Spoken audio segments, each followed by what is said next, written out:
The awful shit Yeah, that we're you, live. Patrick Frenzer, always say about every one of our near and dear close friends. Why would you say such awful things? Hi, everybody. I'm waving at you, but my camera's messed. Or no, my internet's messed up, so I can't use my camera. No, Leland's just holding that one pose. Very Mhm. Yep. outside in the sun is just holding that one pose very, very expertly. Mhm. Uh, Mhm. welcome to Urban Shadows. Welcome to Ruben Toothbar. We're back. We're back for more Urban Shadows. I said that already. Uh, Icy Historian will unfortunately not be joining us tonight. She's been doing really awesome other stuff today. I forget. I think she mentioned last week, right? She said that. Yeah, She officiated a think wedding so. today, so she's had shit going on. And then I believe Nikki will join us when they are available. So yeah, it's just us so far. Yeah. But we're Yay! cool though. So who So who are you? I'm sorry. Who are you and what do you do? Who, me? Yeah. Me? I don't know. What do I do? I'm Pat. Hi everyone. Um, I play role playing games and video games on the internet, often or not often, semi often on my own channel here where y'all are at now, and then other places like Black Feather Guild, and more that I can remember names of. Listen. Okay, don't listen. Somebody else talk. Zan. Okay, I'll talk. Yeah, because I'm Mr. Motormouth and I talk all the goddamn time. So yes, hello, hi everyone. I'm unfortunately, Zan, Insanity TTRPG or Insanity Gaming, depending on where you find me. I'm a professional GM and content creator for 5e, World of Darkness, Powered by the Apocalypse, and a whole bunch of other absolutely fantastic games out there. At the moment, I'm busy as shit. I am doing. You can find me here. You can find me over on my channel on Monday nights, running.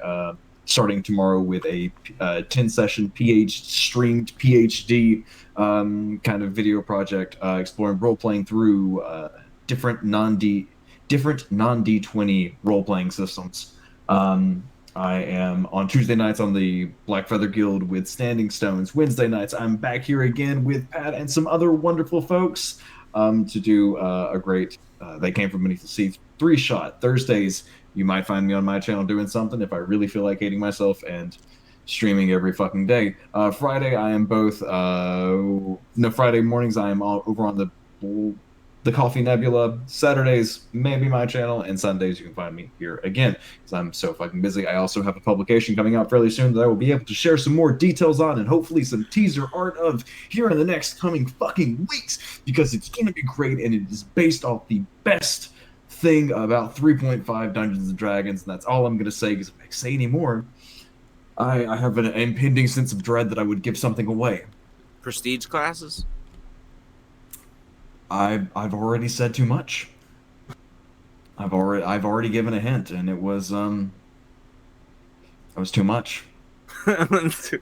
Oh, wow. You just I said gave a best thing hint. about 3.5, and that was my favorite thing about the. I did that, enjoyed that in synergy bonuses. And I Yeah. was the psycho that did really enjoy feat trees because for the aspect of Dungeons and Dragons that I like the textbook aspect of it and just being able to cross-reference shit and build things. I really found that satisfying in 3.5. Mm, I really did. yeah. That's Didn't why add to role play whatsoever, but it felt great. added to my fun.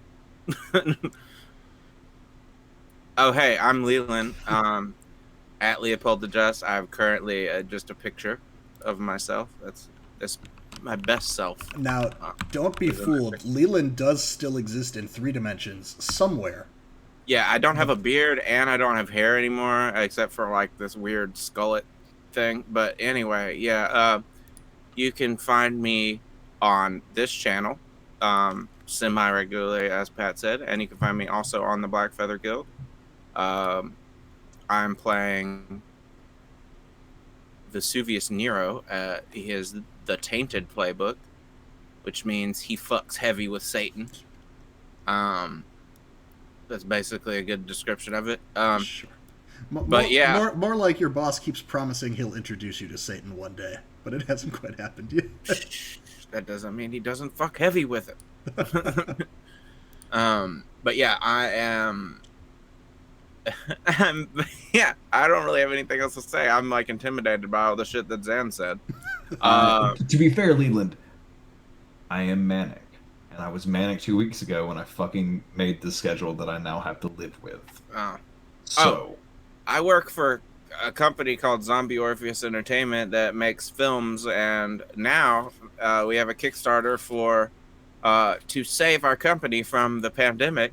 So if you've ever watched like Journey Quest or Gamers Darkness Rising or Dark Dungeons or any of those classics, go and check out the Kickstarter Ultimate Dungeon Showdown. But it's actually labeled Zombie Orpheus Presents Ultimate Dungeon Showdown. Anyway, it's basically a way for you to buy a bunch of ZOE swag and also support the creation of a new tabletop RPG and a new battle card game that's going to feature all of the characters from their various film universes. So if you've ever wanted to take Perf from Journey Quest and battle against Osric from Gamers Darkness Rising, and you can do that. So come and check that out. That's super. We've been crushing stretch goals, and there's all sorts of groovy things you can get in on. But yes, check that out. Ultimate Dungeon Showdown on Kickstarter. Thank you. Yeah. Oh, and I'm excited to play. All right, bye. You're good. The I went ahead and tossed that link in the chat. Oh, you found it for me. You're a good guy. Thanks. That's what I'm here for. And like probably other stuff, but mostly just links. Promoting Kickstarters for me. That's what you're here for. Zan, did you want to tell us a little bit about your character before we Totes my goats. I do. I forgot to mention anything about Eugenēs. That's because he is very forgettable. He's very plain. He's very boring. He is the background character. He is a mild-mannered, soft-spoken imp who wears a practical, if slightly outdated, business suit and comfortable shoes because long days require patience. And is in the market of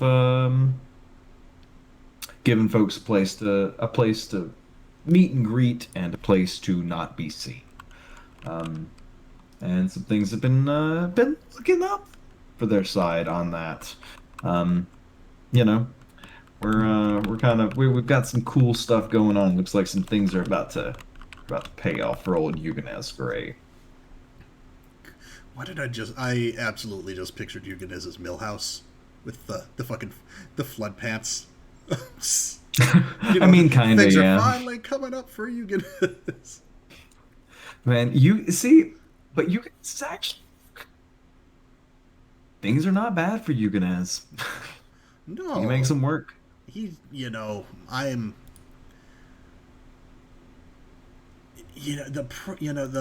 shallow pool was really probably more of sunk cost at this point anyway. I'm sure it's that raging inferno that just happened there will be nothing but a boon for you. No, what it is a compilation video of the best concerts ever performed at Gene's Shallow Pool, and then a successful crowd Kickstarter, where 2/3 of the money is going to be embezzled. No. And then it'll be back to its old fire hazard of self that it always was. Save the Shallow Pool, the tour. Yeah, be a great time. Yeah. Yeah, well, as we've alluded to, I should probably go ahead and give us a recap of last week, where we kicked things off squarely with the whole crew at the Shallow Pool, where a 3-way gang fight was on the verge of breaking out, and we had a a gig-based app, the whole employee roster of that gig-based app for hunters.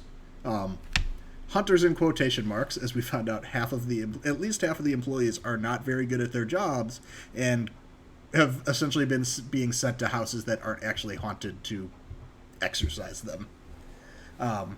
So they were there having a bit of infighting. We had a drunk band of...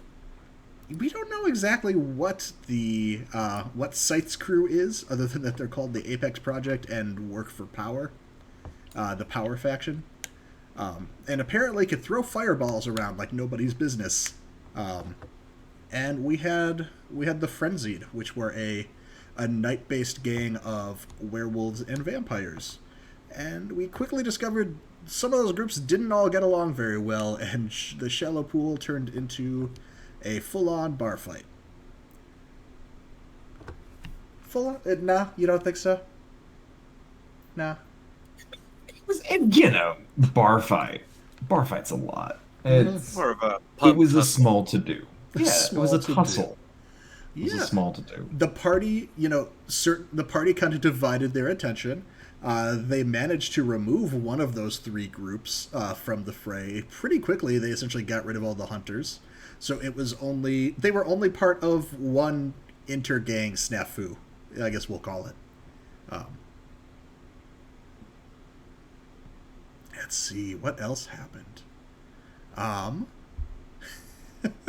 There was a bit of difficulty convincing Kasey, the Fae of our group, to not participate in said inter-gang violence, looking to cause some chaos and let off some steam, who then also created a giant whirlwind inside of the bar, injuring herself and leading up to a explosion that racked the building, but revealed a chunk of the rainbow crown of the summer court, which, a little bit of backstory for Kasey, that's the court she's a part of. The rainbow crown is their primary, source of power and authority. And it got broken and is in pieces and is missing. And Kasey may or not be convinced that's her fault and that she's responsible for that. Yeah. Also, everybody knows that everybody in the city felt the magical impact of it being broken and wants to get their hands on it because those pieces are all very powerful. So think of it like there's some Charlie and the Chocolate Factory style golden tickets out there that everybody wants to snatch up. And everybody that was at this bar saw one of them and saw a member of your group leave with it. Yes, Sam? It's just a shame how it all went down. That crown really could have had some value to people who know how to use it. Mm-hmm. It still can. It still can. Things are never quite as far out of reach as they seem to be sometimes. And we'll see how it goes. We do know, as several other members of the group contemplated the consequences of trying to take said piece from Kasey last week.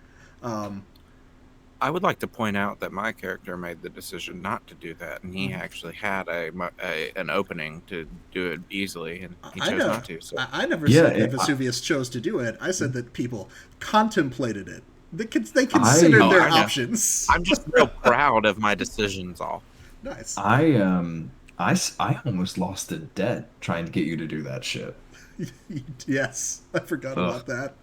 Did is that the first fucking time one of you guys? That was the first time we had someone calling a debt. Yeah. Use your debts. It's a system demonstration.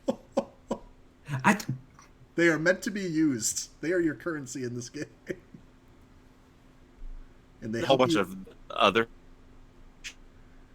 Also, don't forget you level up when you cash in a debt. You get to mark the circle you're cashing it in with. You should be there is no wrong way to play, but you get fun things from it. Is all I will say. Yeah. Did I forget anything? I mean, Vesuvius did some cool stuff, probably. I don't know if we need to linger on that. Do you want to? yeah. The blank face stare on Leland's picture is guilting me. Can you hear me? Yeah. Okay, is my microphone still the same quality? You're good. Yeah. Okay, I just didn't feel like you guys were able to hear me for some reason. I don't know why.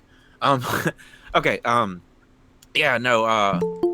Yeah, it was just this whole thing. I just did a little demon mode or whatever, and turned into like a 9-foot demon, and summoned a flaming horse, and just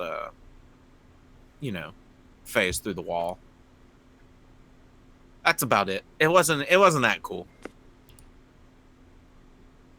I'm just kidding. It was pretty awesome. For those curious. Mm-hmm. And welcome, Nikki.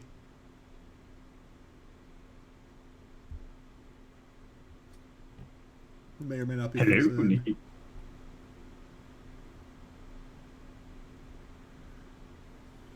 But yes, what I downplayed was Vesuvius's very, very cool demon transformation and riding out of the fucking place on a flaming skeletal horse and helping take Olive back to her shop and safety as Eugenēs helped the rest of our crew out via his magical get anywhere vape pen, or not anywhere, his vape pen that takes him to a secret magical boardroom.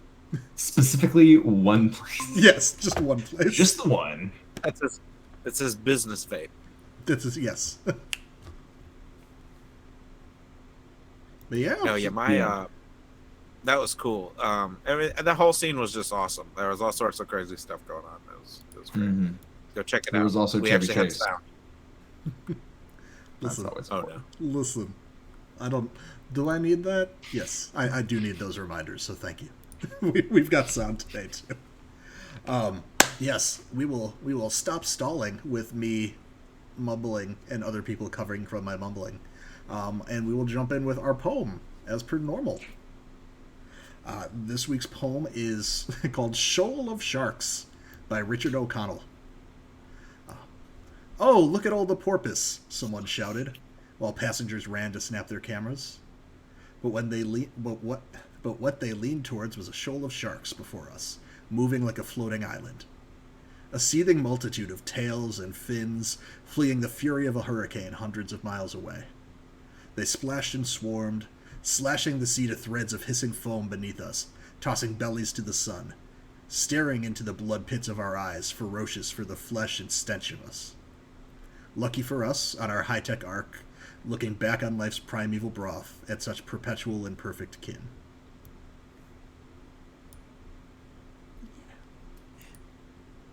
That's not ominous at all. No, what? Just some sharks in the water. That's fine. That's a good expression, right? My imagination immediately puts me into like a dimly lit lounge, like when someone reads poetry to me. So thank you for transporting my mind. You're welcome. Anytime. Yeah. Why don't we jump in with Eugenēs Gray? Yeah. Let's do that. Paint the picture of your executive suite. So, one more time for us. Yeah, of course. So, what we have is a large. The room doesn't feel like it should be as big as it is, but as you kind of move around the room, you realize it's an absolutely enormous space. It is a large seating area, with kind of a curtained ceiling, kind of draping down and kind of making it feel a little bit more intimate than it would be with a really high ceiling. Everything is kind of soft shades of red and brown and orange, with a little bit of dull green thrown in as well. The floors are surprisingly not hardwood, but very, very old, elaborately patterned rugs that seem to be they're definitely antiques. And around this large conference table that is a very plain or a very simple work surface, but the legs are very ornate, kind of ornate like brass work, supporting it. Different office chairs, different like styles and motifs, kind of surrounding it to give it a little bit of a chaotic feel. And at the center of the table is a large water pipe, a large hookah. That whenever you reach for it, there does always seem to be a hose readily available to smoke, but you only ever see one hose resting there at a time. It's a weird, it's just there, but it's not there unless it needs to be there kind of situation. And on the wall there is a a large flat screen television currently showing Chevy Chase in a Santa's outfit, sitting in an attic watching a video of his family's previous Christmases and tearing up before falling down into the living room, with Eugenēs, who is staring as rapidly as as he is able to stare, Belphegor and Wick, I believe, right? Yep, Belphegor and Wick are both still here with you. Yes. Yep. Kasey has exited through. Is there one door or two doors? Is there an entrance? There and is an there is exit? only one door. Okay. There's only one. Oh yeah, I forgot to mention the most important part. Excuse me. Forgive me. There is a large puddle of glitter in the goddamn doorway because someone had to go and bleed on the carpet. Oh no! I wonder who that was. It's a new decoration for the carpet. It's a new accent for it. Oh, that's what it is. It yes. is, isn't it? Yeah, no, that's it. All right. And it's never coming out. No. Glitter will follow you around for the rest of your life. There's not even a cleaning solution in the Fey realm that gets it out. Like, so Nope. you're screwed. No, why would they create something that is inherently dangerous to them? I feel like there's got to be some old timey Fey secret for getting that out. But you specifically need like Arcadian red apple vinegar or something like that. Yes, it's It like costs highly 3 sought favors. after. Oh, 3 favors. Yes, it's a very sought after object. You need high cost. You need fruit from a tree that like only blooms once every 3,000 years or some shit like that. It's gonna be tricky. But yes. Oh. Yeah, you also have an answering machine, I believe you said? Oh yes, that's right. Yeah, they're kind of in the. Forgot. See, you got to remind me of these things. Some things are best left classic, and if you look to the kind of close to where Eugenēs is sitting, there is just a conveniently placed, with nothing plugged into it, like 1980s style magnetic tape recorder, and yeah, it is brown with like little silver accents. Somehow fits the design of the room, but definitely is not on purpose. And maybe there's a flashing red light. Yes, there is, in fact, a flashing red light. But you also still have company. Belphegor does not appear to be leaving. Has taken a seat, is not watching the movie, but is more watching you at this point, as well as occasionally sparing a glance for Wick, who is like also not. Wick is in very much like a not sure what to do with his hands mode, just kind of awkwardly standing. I want Eugenēs to just like kind of just slightly moving his head, but still kind of keeping his eyes on the screen because this is a great scene. Yeah, he's gonna go. It was not a great time to quit contact juggling, was it? But solved some anxious issues. I thought you had a fidget spinner. Did you leave that in the bar? I did, tell you to grab everything you needed. Oh no, that's that's fine. It's not so much that it's like I don't I'm used to am I still on the clock? No. You can leave. But is this like one of those situations where it's like rude if I leave? Like, is this a test? No. Like, will that be? This is not. No, I will be when there is further work available. I will be contacting you. Until then, you are welcome to reach out. Thank you for your time, and Jean Chalapool. Okay. you know, this may not be the right time to bring it up, but you know, it's for any groups that may have had the the locale rented for future, or the venue is maybe booked in the future for events. Do you have any plans for reaching out to kind of what should they do? Like open mic nights, that kind of thing. Wick, and how long were you under the employment of Gray Holdings?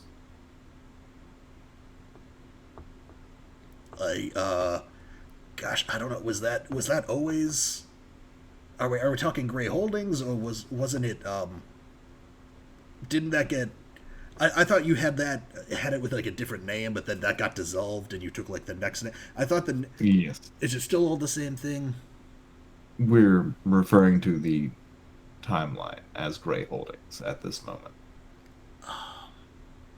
I'm not really sure. At least a couple of years, right? It feels like it's been forever. Because we're like. I am certain that there is a school gymnasium somewhere that, should any reasonable act reach out, I would be happy to try to arrange something.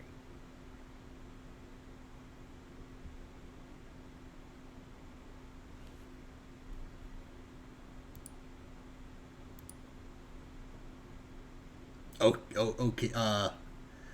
Yeah, I will. It just had such. Okay. Are we really just shipping them off to a gymnasium? Okay. God, the rest of the Punky Brewsters are not going to be happy. And then. It's that or a saw.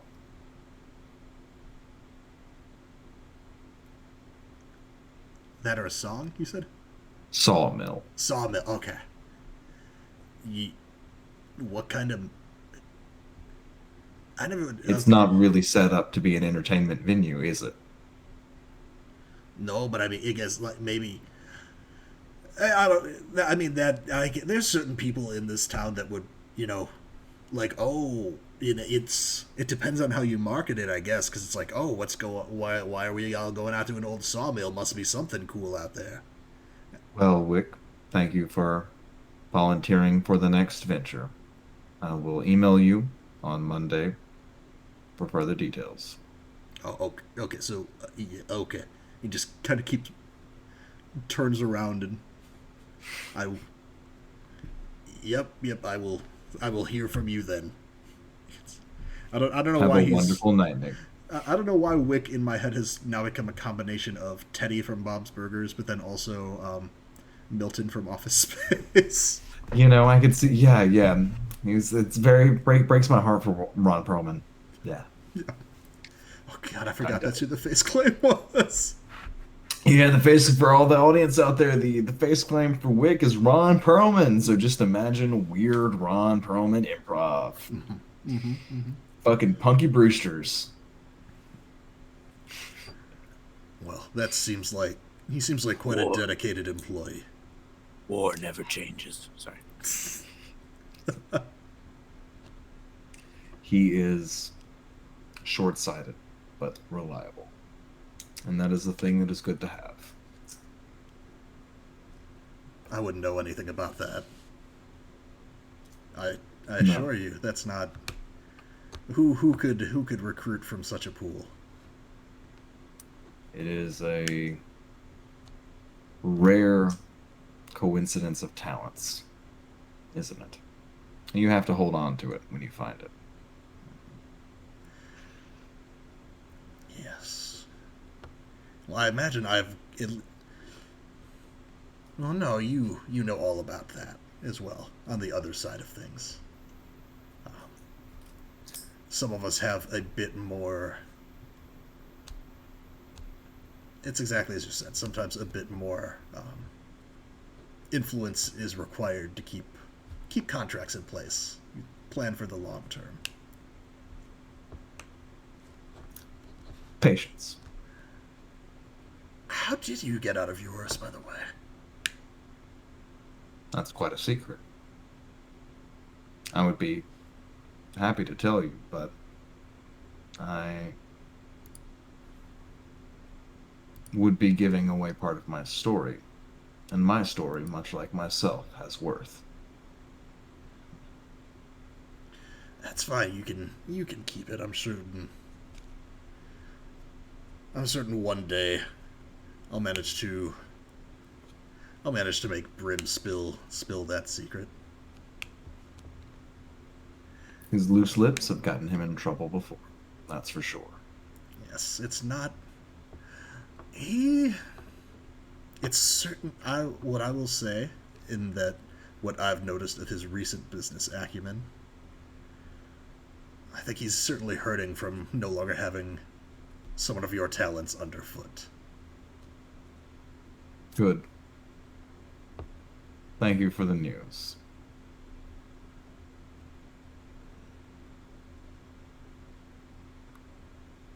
Well, would you like to see my rental plans?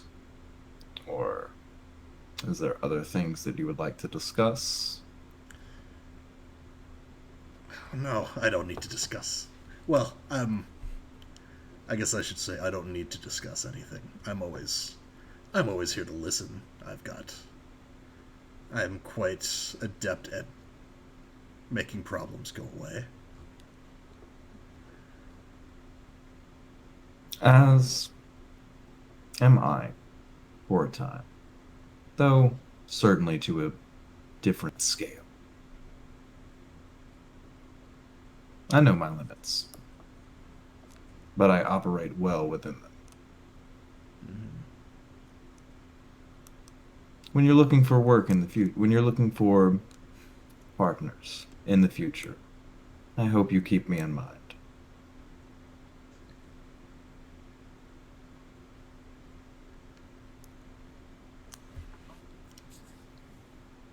Certainly, it's of how much, if I'm, again, let me know if I'm prying too much. How much work have you done with my Vesuvius?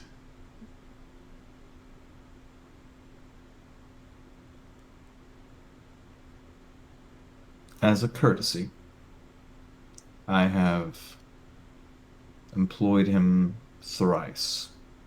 Small work. Getting near people who have wards that I find unpleasant. The expense was worth the reprieve. Good to know. But I hear he is friendly with many who are looking to work. Just what the fish say. No, don't get me wrong, I've had no cause to question his skill. He's very good at what he does. Tonight it was an interesting opportunity to see what kind of folks he surrounds himself with.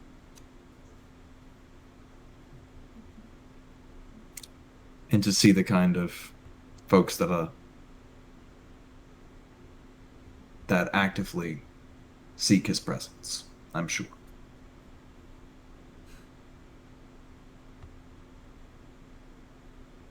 Yes, the kind of both that, as well as it was interesting to see who he was willing to risk his safety for at the bar.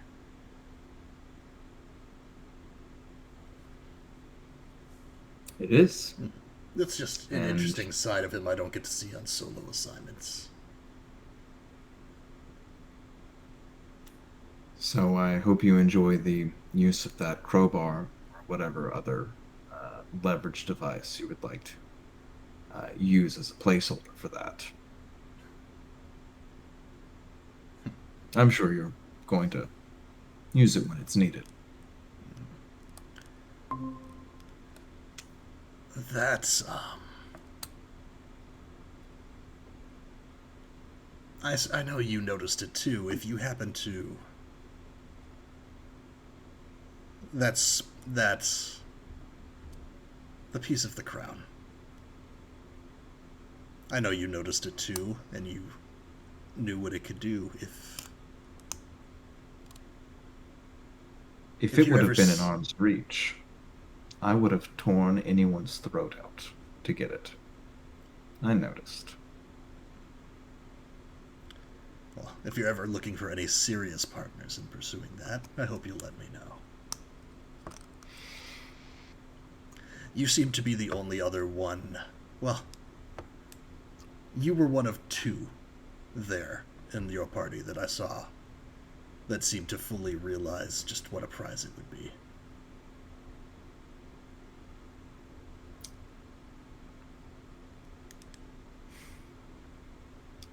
I would attempt to schedule a meeting with you on the moment, but that's not how you operate. I will find the right time to find you in the right place, I'm sure. Well, all right then. I don't want to keep you from. He pointedly looks at the answering machine. I don't want to keep you from your business. I'm certain you'd prefer listening to your messages in private. They stack up sometimes. And he will turn and leave. Cool. And once he is gone, what does the outside? No, it's the black veil. Never mind. I can't see. Oh, it would have been interesting to see where he went out at. Where he went. Um. Yeah. Okay. Then I think once he's gone, Eugenēs will like sit down and look over at the globe that's next to him that definitely wasn't next to him just a second ago. And he'll flip open the globe and get like one of the nice crystal bottles of some kind of dark liquor and pour it into a cup, and it's got some ice cubes at hand, of course, as all good mini bars do. Pour himself a little bit of a drink, loosen the tie about 1 inch and undo the top button. Just a little bit of a relax and turn on the answering machine. Yeah, it's now I forget how old timey answering machines work.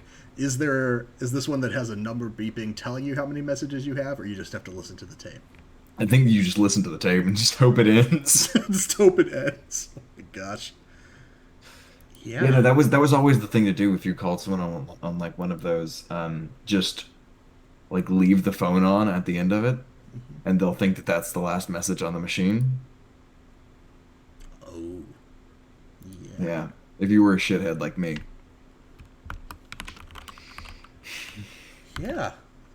First message starts playing. There is a female voice. Go ahead and roll me put a face to a name with Knight. Done and done. With Knight, you said? Yes. If it is not marked, Wait. you can mark Knight. It is marked. So face to a name is what's that again? That is you roll with Knight because it is a circle move. Okay, so that's going to be 2d6, so probably a 9, but I'm going to check. Knight is 1. Okay, so 9. Yep. On a 7 to 9, you know what most people know about this person. Yes, Mr. Gray. This is Ripley. You know Ripley is. She's a vampire and she's a vamp in town, and she is what you know about her that most of town would know. She is one of the. She's not in charge of the gang of the frenzied, essentially one of the gang that you just encountered. But she is one of the. She's part of a kind of like a triumvirate at the top. Yes, and so you know that she's very high-ranking member in the frenzied. known to be quite. She doesn't put up with a lot of shit. Mm-hmm. And in terms of, she's been one of the. Word on the street is she's been one of like the central reasons why the Frenzied has been on the offense the last few weeks. Mm-hmm. Okay. Cool. Yeah. So, yes, Mr. Gray, this is Ripley. I believe you know who I am. I'm contacting you because, it's my understanding, you are quite good at moving dangerous creatures from place to place. I'm looking for assistance in acquiring such a creature. There is... Shit. In my head, I'm like, would people leave all of these details on a messaging machine, or is this just about setting up another meeting? But I feel mechanically it's giving you the scheme, so I feel like the information should be there. Eugenēs would have the reputation of, leave your details. Business dealings are confidential unless expressed otherwise. Yes. Like, Eugenēs, there is no conflict of interest. Eugenēs can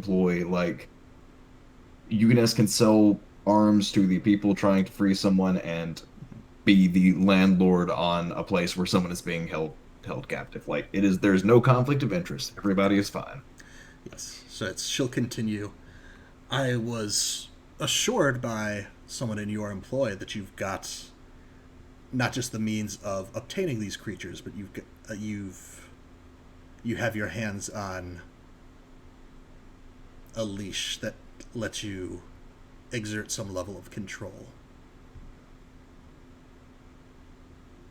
There's a Thorn has a pet that would be much better put to use in my service. When you hear the name Thorn, you can also roll face to a name with Wild if you'd like. I will. Because I don't think you've met Thorn. I have not met Thorn, and I believe my Wild is not great. But you I hope my Wild is not great. Oh wait, no, my Wild is 1. Okay. Cool. So that is a 8 total. 8 total. Okay. Again, you know what most people know about Thorn. Thorn is a demon patron. Thorn would have recently come up in some of your own research, because she is the former patron, well, maybe former patron of one Preston Carver, who you've been running into issues with. Yes, Thorn. Preston is attainted under Thorn's employ. Most recently, what's the word around town is that Thorn is furious, not just because Preston has been trying to change allegiances, but because her vault was recently broken into. Oh. Yes.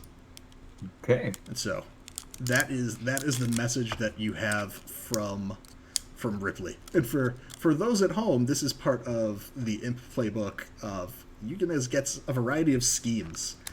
Each of them he is offered by he gets to pick a circle in the town, one of his services that he offers, and then 2 complications for why this is going to suck to do. And then I give him what he needs to do. So, for this one, you were dealing with Knight, and Ripley, the vampire leader of this gang, has requested your use in holding and transporting otherworldly creatures. The complications you picked were promised something that you don't yet have, and needing to fool a powerful or dangerous NPC.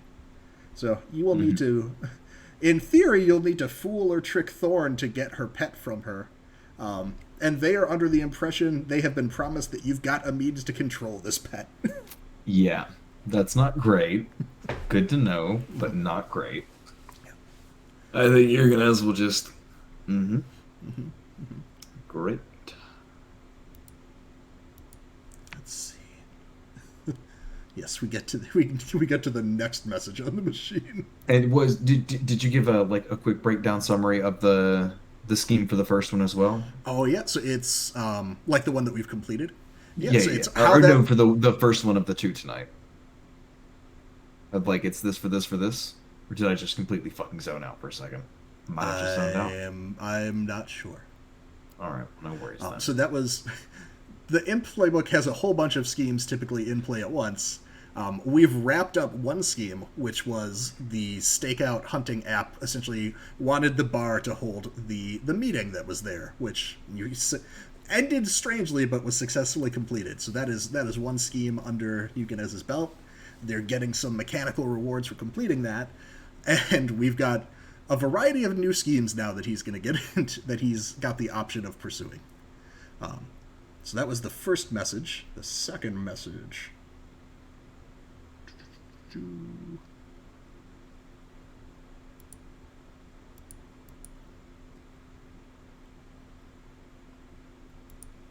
Sorry about this. I'm just looking through my list of names. Through this, because there's some this full talent of people that we have made. Yes, right. Oh, but exciting news! I did level up. Nice. Yeah, I leveled up so fast. Great, which is cool.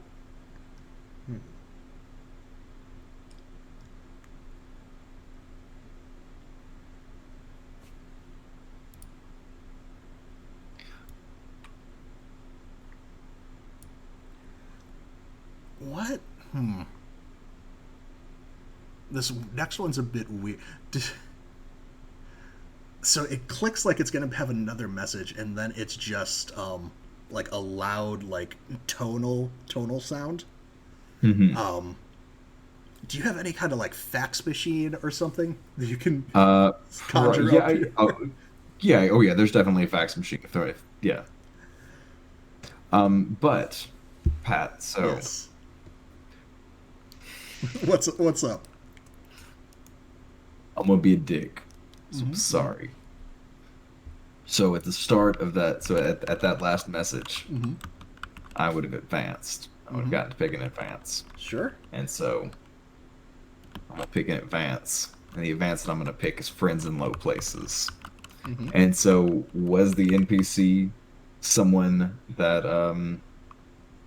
that was ranked 2 or higher? Which NPC? The NPC that left that I rolled, put a face to a name with. So you said like between you leveled up between rolling for night and rolling for wild?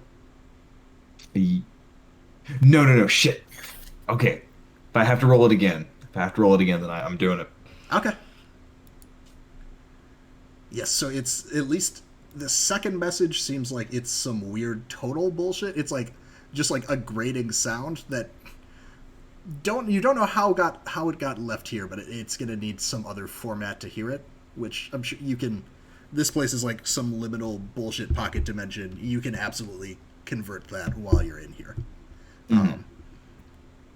Would you like to do that first, or finish? Just listen all the way through this thing screeching at you to see if there's more messages. Yeah, I'll it's fine. I've still got National Lampoon's, and I think probably National Lampoon's Christmas Vacation might have ended at this point.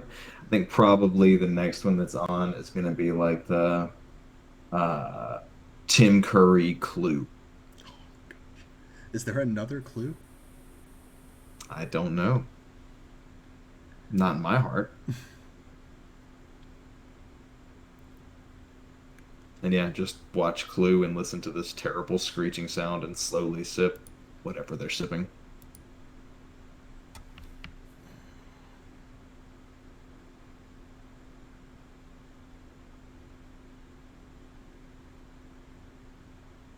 Okay.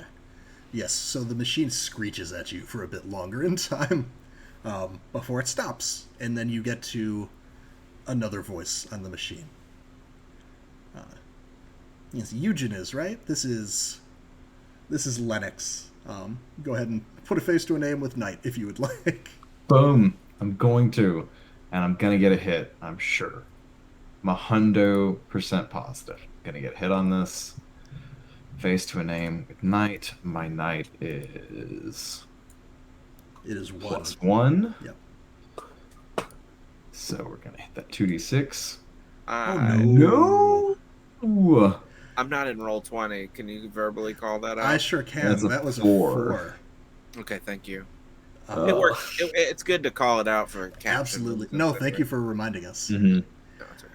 Yeah. So, this is you. You either don't know Lennox or you know Lennox and owe Lennox, and it's my choice. Why do you already owe Lennox? She is the. You may remember her. Yuzan may remember her. She is the alpha of the Brinefang Wolf Pack, who is not to their faces referred to as the werewolf mafia in town.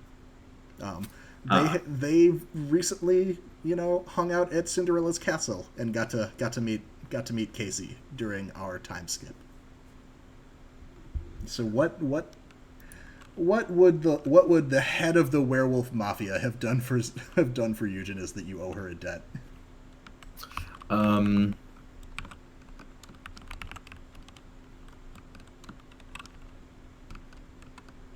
I think I needed to put a stress test on an enclosure, and I think that I asked for her to get someone especially angry and let them loose in there. It's like, I don't care how you do it, don't care what you do to them. I need someone full bore trying to rip out of here, and I would appreciate it. Perfect. I love that. Yes. So this is Lennox on the machine, who you know. Right, Eugenēs. It's been a little bit of a. It's not been that long a time, so I hope you remember me. I need your realty assistance. There's a restaurant that I've recently set my eyes on, and you're very good at acquiring these places. We want to make it a safe gathering place for the community, and the current owner is just wasting the potential of this place. So, we can't move on this exactly right away. We need to wait for the owner is making some legal changes to the deed, which we need your help interfering with so that it lands up in the right hands.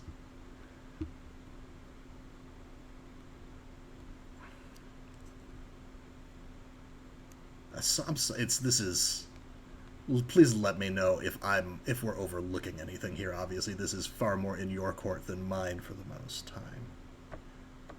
But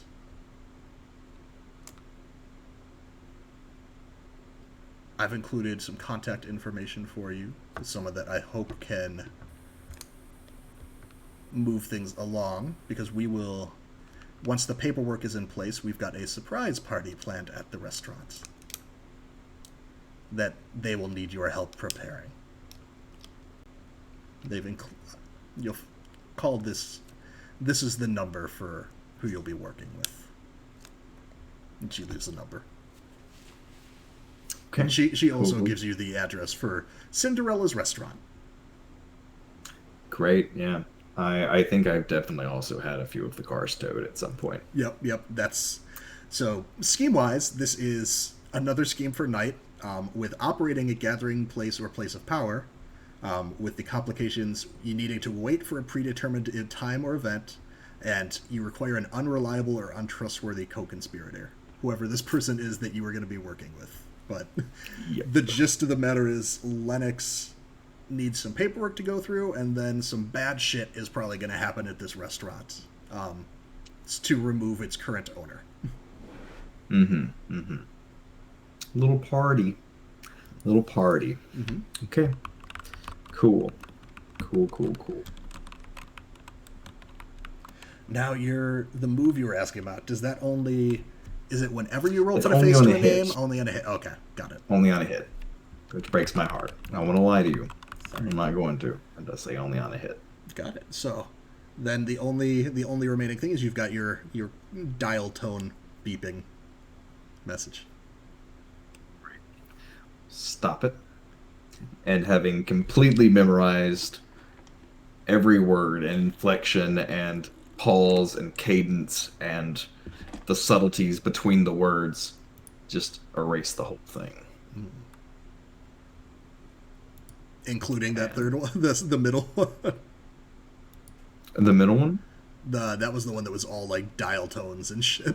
Oh yeah. Oh no. I think he'll stop for a second, and then he'll like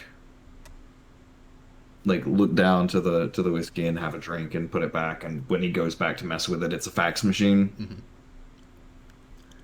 Yeah, you get a fax out. The number that it's coming from makes literally no sense. Like, it should not have been able to send this way. But it is written out. It is a request for your services in acquiring what looks to be some sort of mystical sun bear.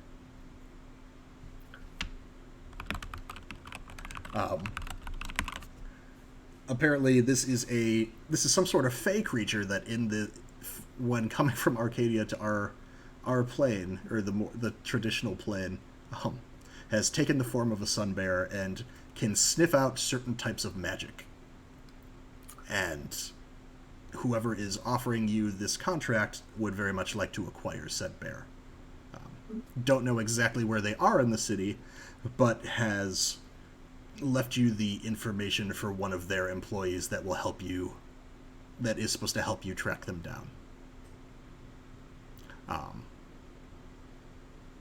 Which I don't think you've met this person yet. So go ahead and put a face to a name with power. I think Eugenēs would be the one person who doesn't know this person yet. Oh, interesting. Power is not great. Power is -1. Not very good. So that's a 5. That is a 5. Oh, I love this.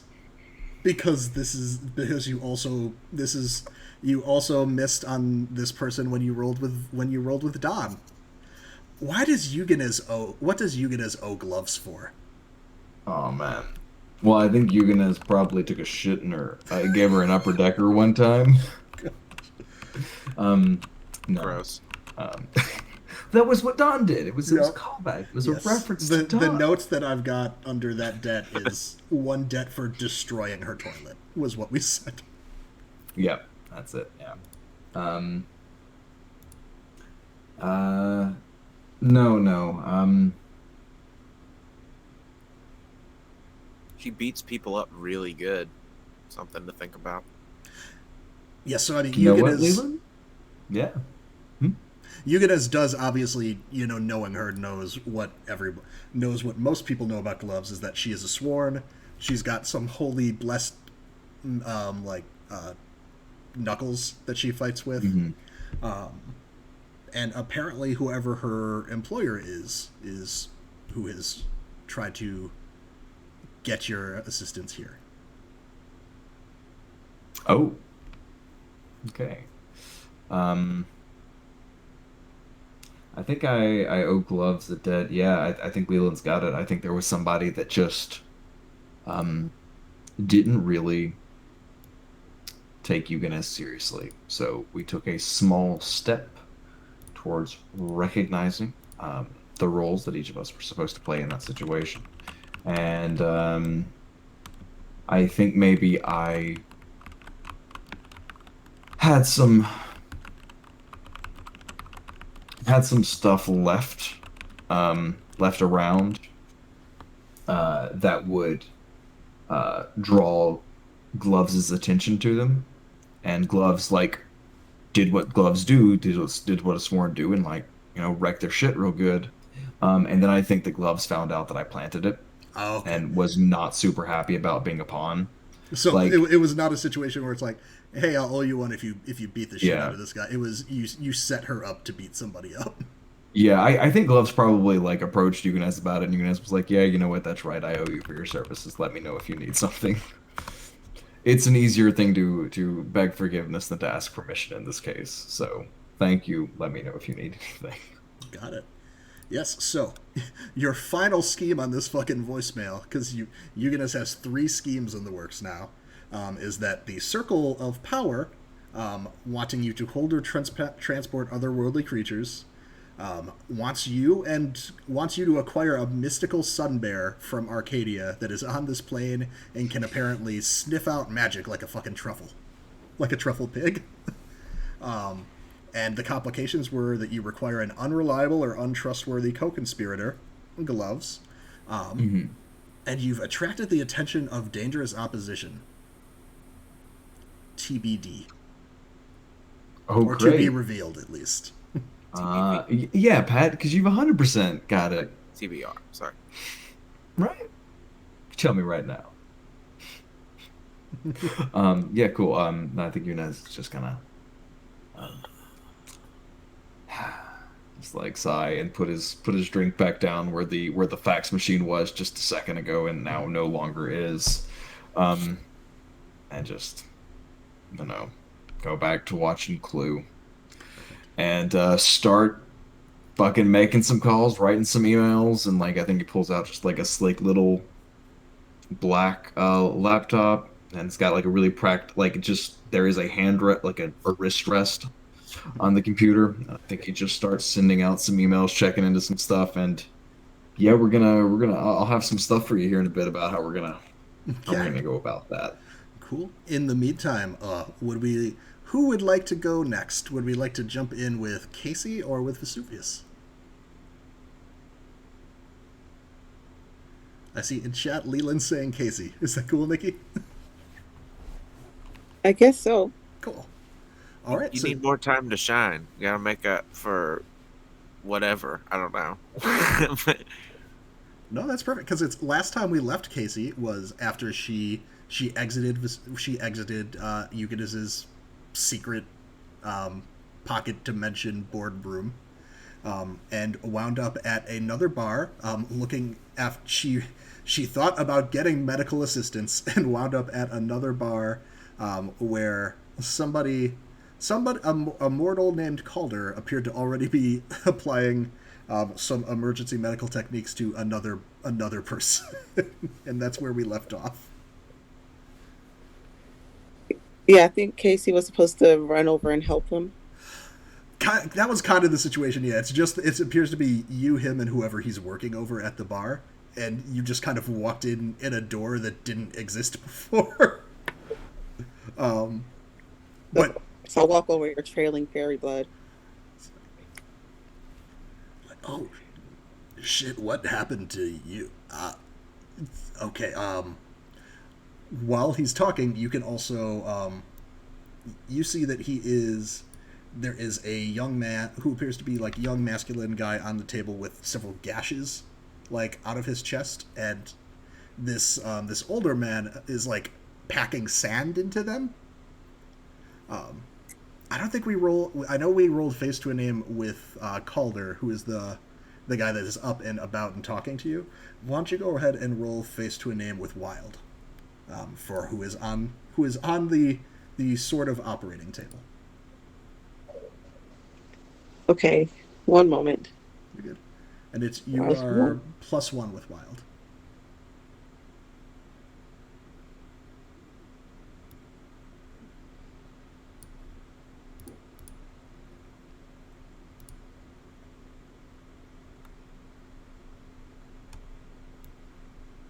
Good roll, please. It's 7, isn't it? All right, yeah, that's a 7. So 7 is good. 7 is, you know what most people know about this person. This is Murphy. He is a vessel. So again, vessels are folks like Wick, who's the manager at Gene Shallow Pool. They're kind of automatons or otherworldly like creatures that have been imbued with life. So he is Murphy is a construct of sand that hangs out and is a lifeguard along the beach, but currently appears to be unconscious, with a lot less of him present than was there before. Like a lot of him seems to have been ripped off of his body. It's like some annoying kid just ran up and kicked your sandcastle, you know what I mean? But just like his body. Yeah, except like a kid, like something with like crazy claws and flesh. Yeah. So he's like stuffing him with sand again. Yeah, so you would know that the way that most vessels recover, since they're not exactly human, is they actually need to they wind up you tend to need to use the material that they're made of to help them recover. So it's kind of like if Frosty the Snowman melted and everybody had to roll up more snow for him. Okay, so I guess I'll try to shovel some sand. I mean, you're kind of getting sparkles every. Why don't you Why don't you sit down? How did you get here? Who are? I walk through the door. Sure. How he's like holding up like a finger in front of your eyes, like checking that you can like follow his finger and everything. How is Probably Kasey barely. doing right now? Yeah, I was gonna say Not that great. You're not doing. Casey's on like death's door at this point. Yeah. Well, shit.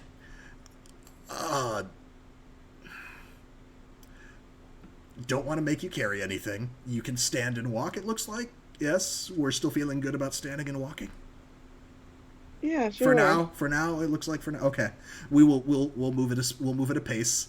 And he's saying that he's like rolling over like a bar cart that he's like knocked everything off of. He's loading Murphy up onto. He's just like, okay, follow me. We gotta go into the basement. And he's going behind the bar where he's got a kind of built into the wall. There's like one of those old timey freight elevators. That he will beckon you into if you're willing to go down with him. Sure, why not? Yeah. So yes, you, Calder, who is, for those at home, face claim for Calder is Pedro Pascal. And then this unconscious, half sand, half human lifeguard boy goes down in this elevator, and you wind up in the bar upstairs. I think we described last week it's very like beach vibe, like beachy dive bar, but very much like manufactured that way. Not it's a themed bar where the theme is dive bar, not an actual dive bar. But so it was not a whole lot interesting to look at. Whereas once you get him down into this basement, it's almost more like a spy movie where it's like this like nice fancy like shiny metal facility. Here, help me wheel him over here. And he takes you into like what looks like he might have like a mini operating theater down here. Yeah, so you see like machining equipment in one corner. Like he can like it looks like he works on weapons and such over there, because you do know he used to be a weapons dealer. But he's also got a pretty well stocked fucking emergency medical station down here. And he's just like, okay, sit still. Let me get you. Shit. He's like a rainbow Band-Aid. He's like looking at the sparkles, and he's like, Summer Court? Is this Summer Court? Yeah. Okay. You have sparkles over your head. I do. How many can you count the sparkles? How many sparkles are you counting there? He's like mixing up. He's like pulling up medications. Okay. You should be. That's 4 more than you should be seeing. So we're gonna try and do something about that. And he's like, okay. He'll be okay for a second. He's like feeling your pulse as well, and he's got. Okay, so this is like. Have you seen Pulp Fiction? Yeah. Okay. I should not have led with that without also saying this is not getting stabbed into your heart. It's sort of like epinephrine, but I had. Gosh, there was a. I used to be involved in a bit more Fey scraps back in the day and mixed this up a bit. Normal. Let's just say you all don't respond to human pain relievers quite the same way, but this is usually pretty helpful if you're okay with me administering it. Sure. Just tell the elf on your shoulder to stop staring at me. Yep. Can he not? Can the elf not hear you? No. Okay, he's injecting this. Just like, okay. You keep applying pressure to. And I forget exactly where your injuries were, but he just kind of points everywhere. Just apply pressure in general. And he's got he actually pulls out like a bag of sand. He's got like a fucking sack of sand at some point too. That he pulls out. He's just like, listen, it's nice to meet you. This isn't so doctor to the weird and fantastic isn't my normal job. I usually just fix up this dummy here, which is also why I've got all of the sand. How did you know to come to me for this? Because I walked through the door. Right. See, I thought I'd done a pretty good job barricading all those. Was this like an?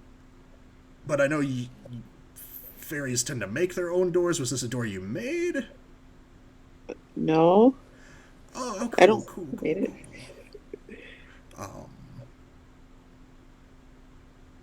Awesome. We will come back to that because I do not. The elf was making faces at you. Okay, so he's still there then. That's good to know. That's Yeah. good to know. He does pull out like a little like a little medical clipboard. He's like writing down some of your vitals and like he makes like you see there's like a table and like there's a few boxes at the bottom for like adding parameters to check, and he adds like elf status next to that so he can keep monitoring the status of the elf as this progresses. I will say you are actively bleeding out less sparkle at this point, I'll say, and you heal one harm just from this initial concoction. Okay. So the elf is starting to fade away. Slowly. Yes, or at least is becoming. Gosh, what do you think? Yeah, do you think the elf would fade, or is it just becoming like? It's not making faces anymore. Okay, it's becoming more cooperative. Yes. Got it. Yes, and he has loaded up Murphy into like the tubs that you'll see athletes use sometimes that are just like ice tubs. He's put him in there, but is just emptying buckets of sand inside. But does not have Murphy popped up. He's like burying him in sand. Yeah, this like I said, very happy that I could provide some assistance. Timing is obviously not great since I was doing that already. Again, really want to figure out how you got into my place, because that's something that I'd like to... No offense to you specifically, but that's not something that I'd like less friendly people able to do. So I'm going to have to keep an eye on that. How you feeling? Better? We doing better? Everything... You have a very nice basement. Yeah, this is my, it's my home. This is... I was going to say home away from home, but then I realized I sleep down here. So this is my home. Okay. I won't tell anybody you're here. Good. Yeah. Yeah, just tell them this is where... Yeah, if anybody asks, just tell them the elf lied about it or something. But they won't. Okay. What? Did they... I think he's taking a little bit of a closer look at your wounds now. Just so for my memory, did you write down what Kasey's wounds came from? Because I'm trying to remember where they came from. It was like a fire tornado. And Yes, it was the fire. The fire tornado did half of it, and I think the other two were you just taking harm from using your powers. Yeah. I think pretty much all of it was self-inflicted. This does not. Yeah, self-destructive fairy. All right, so this looks. This is not who got him. So you did come from somewhere else. Yeah, there was a fire tornado. He turns on like a TV that he's got in the corner. It's like flipping and like goes over.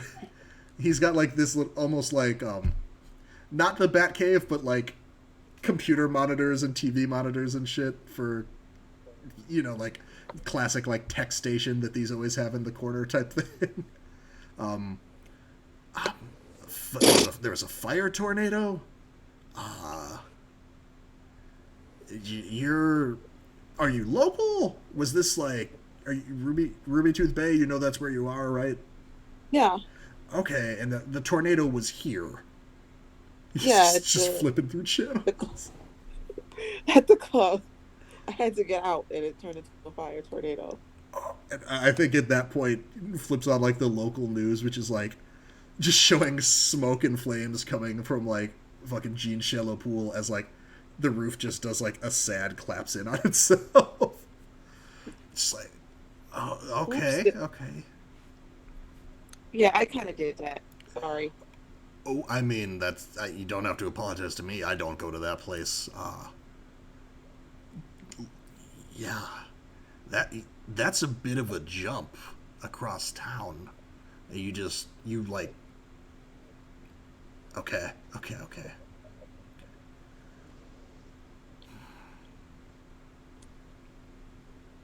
Yeah, I was trying to get to the ambulance, but I came here instead. Sure, yeah, because makes sense, because the door took you to me. Could I send her a text message while she's in a scene of her own? Hell yes. Okay. Alright, it's gonna say, hey, sorry about everything, but I wanted to say that, be careful around Belphegor, because he wants that crown and asked me to take it, but I so far have refused. And then no worries, and then a winky face emoji. And then also the like metal hand sign, because you know I always send that. Yeah, they always send it. That's just saved as a signature for all of your texts. Tuck the thumb in, otherwise it's sign language. Oh, okay. My bad. No, it's okay. I forget what it means in sign language, but yeah, it's if you tuck the thumb in, then that's the one I sent. Yeah. So you get that text from Vesuvius. Your phone is intact, unless you'd like it not to be. We'll say it's intact. I think it is intact, but it's I think her hands are covered in fairy blood. It just looks like it looks like it's a sparkle case, but it was not before tonight. Correct. Yeah, and reaching for your phone, I mean, you also still rub against in your pocket the broken piece of the rainbow crown, which you still have with you. Okay. Am I able to carefully get my phone out to reply? Oh yeah. It's you like touching this thing does not cause explosions. I think you would know that there was probably just like some weird reaction between it and the fire. That place. Okay, and I would text back very carefully. Nobody is getting this crown. That's all he's going to get. All right, and I respond. You got it. I'll help make sure that remains the case. Aww. Unless, of course, I'm not dead yet. Yeah. Of course, I don't send this as a text, but if Belphegor were to like make me take it from you, then it would, or try and take it from you, then things might change. But as far as if he's just as far as out of character, he's basically just he said, "Hey, I'll owe you something. I'll owe you one if you get it for me." That's all he said so far. And so I've just basically my character's like, "Well, I'll do something else to make him owe me one instead of that." So I've just kind of ignored the request. Anyway, sorry to interrupt your scene. No, I just please No, it's fine. do that. If things like that come up, like, you all have cell phones and shit in character. If there's things in, like, do this interruption. Can I just say that I've just dropped Olive off and I'm back on my flaming skeletal steed, flying above the clouds, like just texting with one hand, holding the flaming reins with the other. Sure. You know, you shouldn't text and drive. Oh, I know. That's dangerous. I know. Listen, Vielzegul does all the driving himself. That's my flaming stallion. He texts and then, like, looks up and is almost flown into a news helicopter and has to, like, swerve away. There is a bit of traffic in the skies tonight with helicopters going in the direction of the Shell pool now.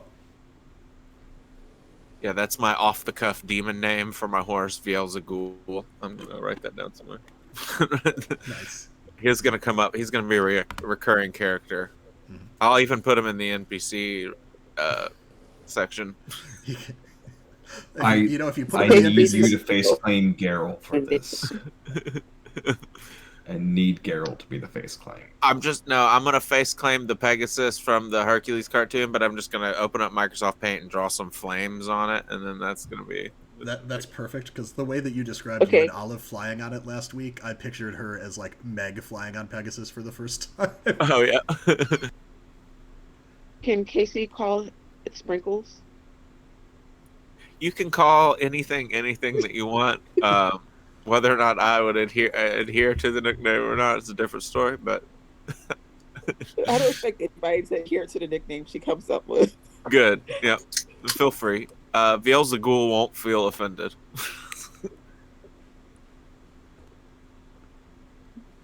Just don't splash holy water on him, and you will remain friends. No, just sparkle. Just sparkles. That's fine. Those incinerate. Those incinerate the second they touch his flesh. So. Yeah. So now I have to find incinerating proof glitter. Mm-hmm. Or find the stuff that changes the color of fire and just start sprinkling on them like constantly. Make all the it changes, make rainbow fire instead. That might be an upgrade. That reminds me, I found out that the hair dye I use is pet safe, and my dog has like a little white front fluff. I'm just gonna dye it green. It's like a little stripe. Anyway, you post pictures of that, you monster. I will. Yeah. One of Kasey's goals is to get glitter all over everybody. Yeah. Kasey's goal is to bleed everywhere in the city. Got it. Well, so far you're doing good. You're on the right path with the amount of harm you've taken so far. You're bound to accomplish your goal any moment now. Gosh, like I'm just picturing like actual mortal like detectives thinking that like somebody's going around town causing all these disasters and leaving sparkling glitter around as a calling sign. Oh, no. You'll never catch me, Batman. I'm Captain Unicorn Fart. The Glitter Bandits. That's your crew, the Glitter Bandits.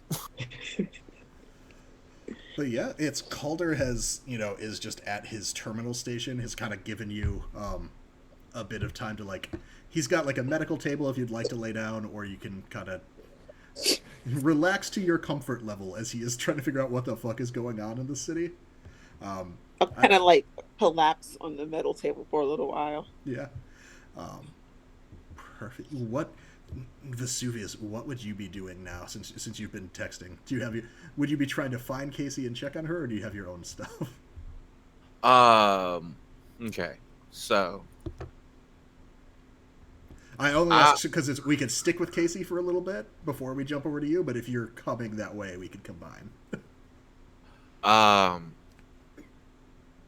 Yeah, I mean, she was pretty badly injured, right, last time, and that was actually who I was mostly trying to protect during the scene, besides Olive, I guess, at the end, by scooping her up. We remember everybody except Eugenēs.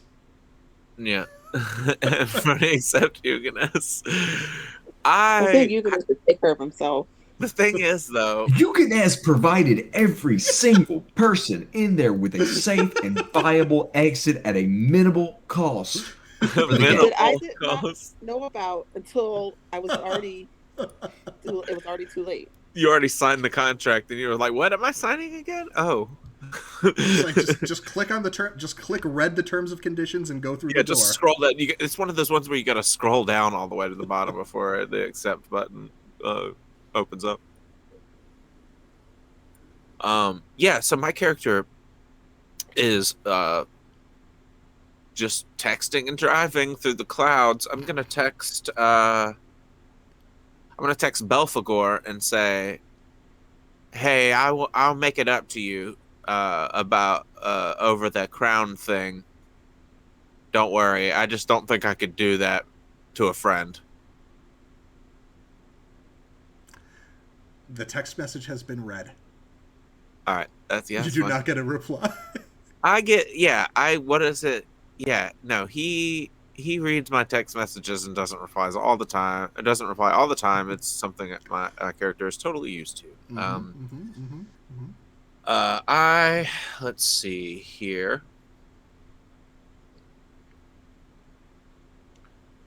I'm gonna try and collect the debt. I'm gonna try and collect on the debt for Ursula. Ursula owes me a debt. Spent money. Okay, so I am going to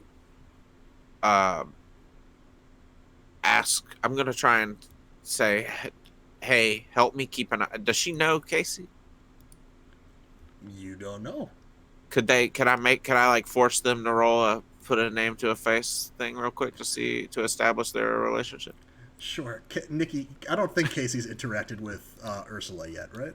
That doesn't sound familiar. I have no idea. Okay. She's a vampire. Yeah.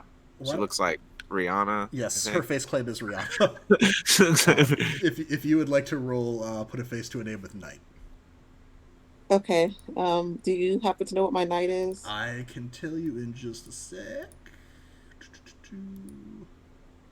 Knight is -1. But in the last few minutes, you've marked both Night and Wild, so you only need to mark Power, and then you get another advance. Got 9. That's a 9. Yeah, that's good. So you know what most people know about her. Ursula is an emotion vamp. She owns a tattoo parlor, kind of on the beachfront. That's kind of what most people. She's not like with any. As far as most people know, she's not with any like major organizations or gangs or anything like that. She's pretty unaffiliated. She just kind of owns her business and gets up to her own shit. Yeah, I'm gonna text her and ask her if she ask her to call me whenever she is available. What is that? Is that specifically what the text says? Yes. Okay. I forget. Did we establish what time this is either? What time of the night do we think we're at here? Probably after midnight by now, right? This is for everybody. 1 a.m. probably. Something what I had in my brain. Okay. That's what I was thinking too. Sure. So you shoot Ursula. You shoot Ursula a message that says, "Call me when you're available," at 1 a.m. Yeah. She's a vampire, though, right? Sure. Sure, or is. Yeah, you get a text back. It's asking, "Is this a booty call?" Oh. I believe the only note you gave me about Ursula during character creation is that you two have chemistry together. Yeah, I'm gonna message her back. No. And then that's you get a text back that says, "Damn." Uh, well, I'm gonna send a selfie of myself just like in demon form. I'm like, this is not the time for a booty call. I've just been into some shit. I'm just a demon who's just like posing with the peace sign. You know, on your flying on your flaming horse through the sky. yeah, yeah. That's the selfie she gets. Yeah, Movie flying on sprinkles. yeah. Yeah. I burned those away. They're not there anymore. That was the first thing I did when I got on my vehicle. You get a text back like new dating profile pic? Question mark. I'm not aware of any demonic Tinders, and if you know of any for me to download, let me know. She texts back and says it's called Tinder. Oh, well, yeah, that's true. Okay, yeah, She's clearly up and able to talk if you wanted to call her. yeah, I'm gonna call her. Vesuvius, you look busy. What do I owe the honor to tonight? Oh, well, have you been to that shithole, the Gene Shallow Pool? You been there? Yes, once or twice I've needed to pick something up from there. Yeah, well, that place is an inferno now. Not because of me, actually. So Sure. that's surprising. No, I promise you. I'm surprised.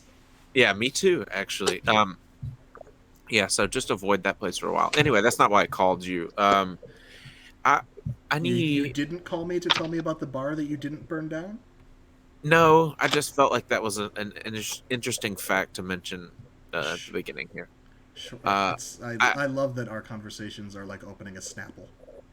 And I like I said, I don't really care so much about money, but the money you owe me, can we just write that off a bit? I kind of need a favor. Write that off a bit. A bit, as in all the way. Yeah, just let's ignore that for a favor. I know how you operate, and I know you probably have a few individuals that do your bidding at your whim. And I'm wondering if maybe you can have them keep an eye out on somebody for me, just for safety reasons. For your safety or this person's? For this person's safety. You met Kasey before? She's a fae. I've heard of her.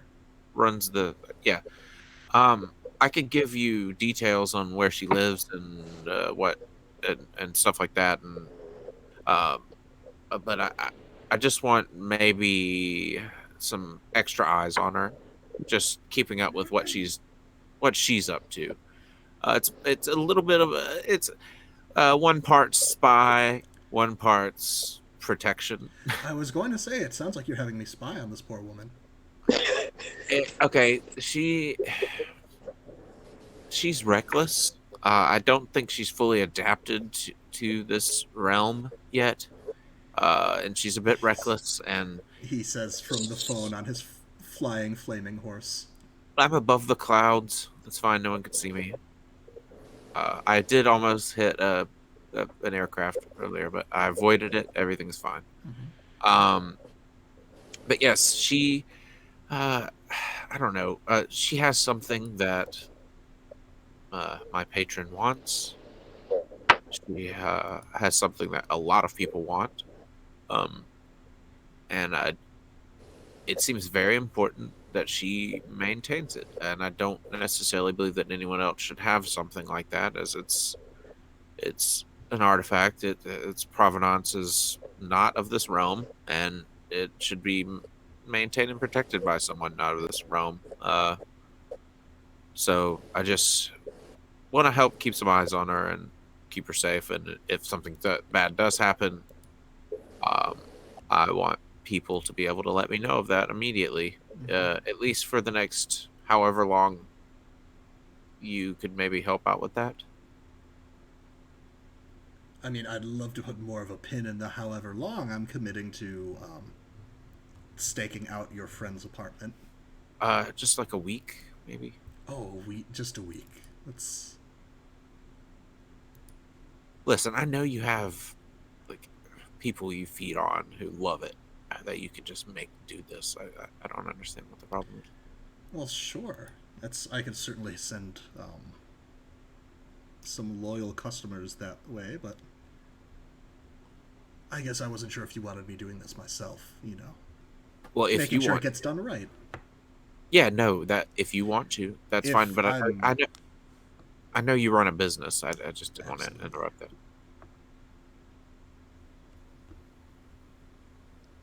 Okay. I don't know. You're the only person. Let's be honest. You're the only person that actually owes me anything. So, I'm flattered, Vesuvius. yeah, You sweet talker, you. no, I'm just trying to be blunt with you. Oh, I don't want to mission bother you. successful. I don't want to bother you for things like this. I just thought maybe my intention was to just not even worry about the money, but I need someone to help me on this, and I don't know if anyone else would be even willing to.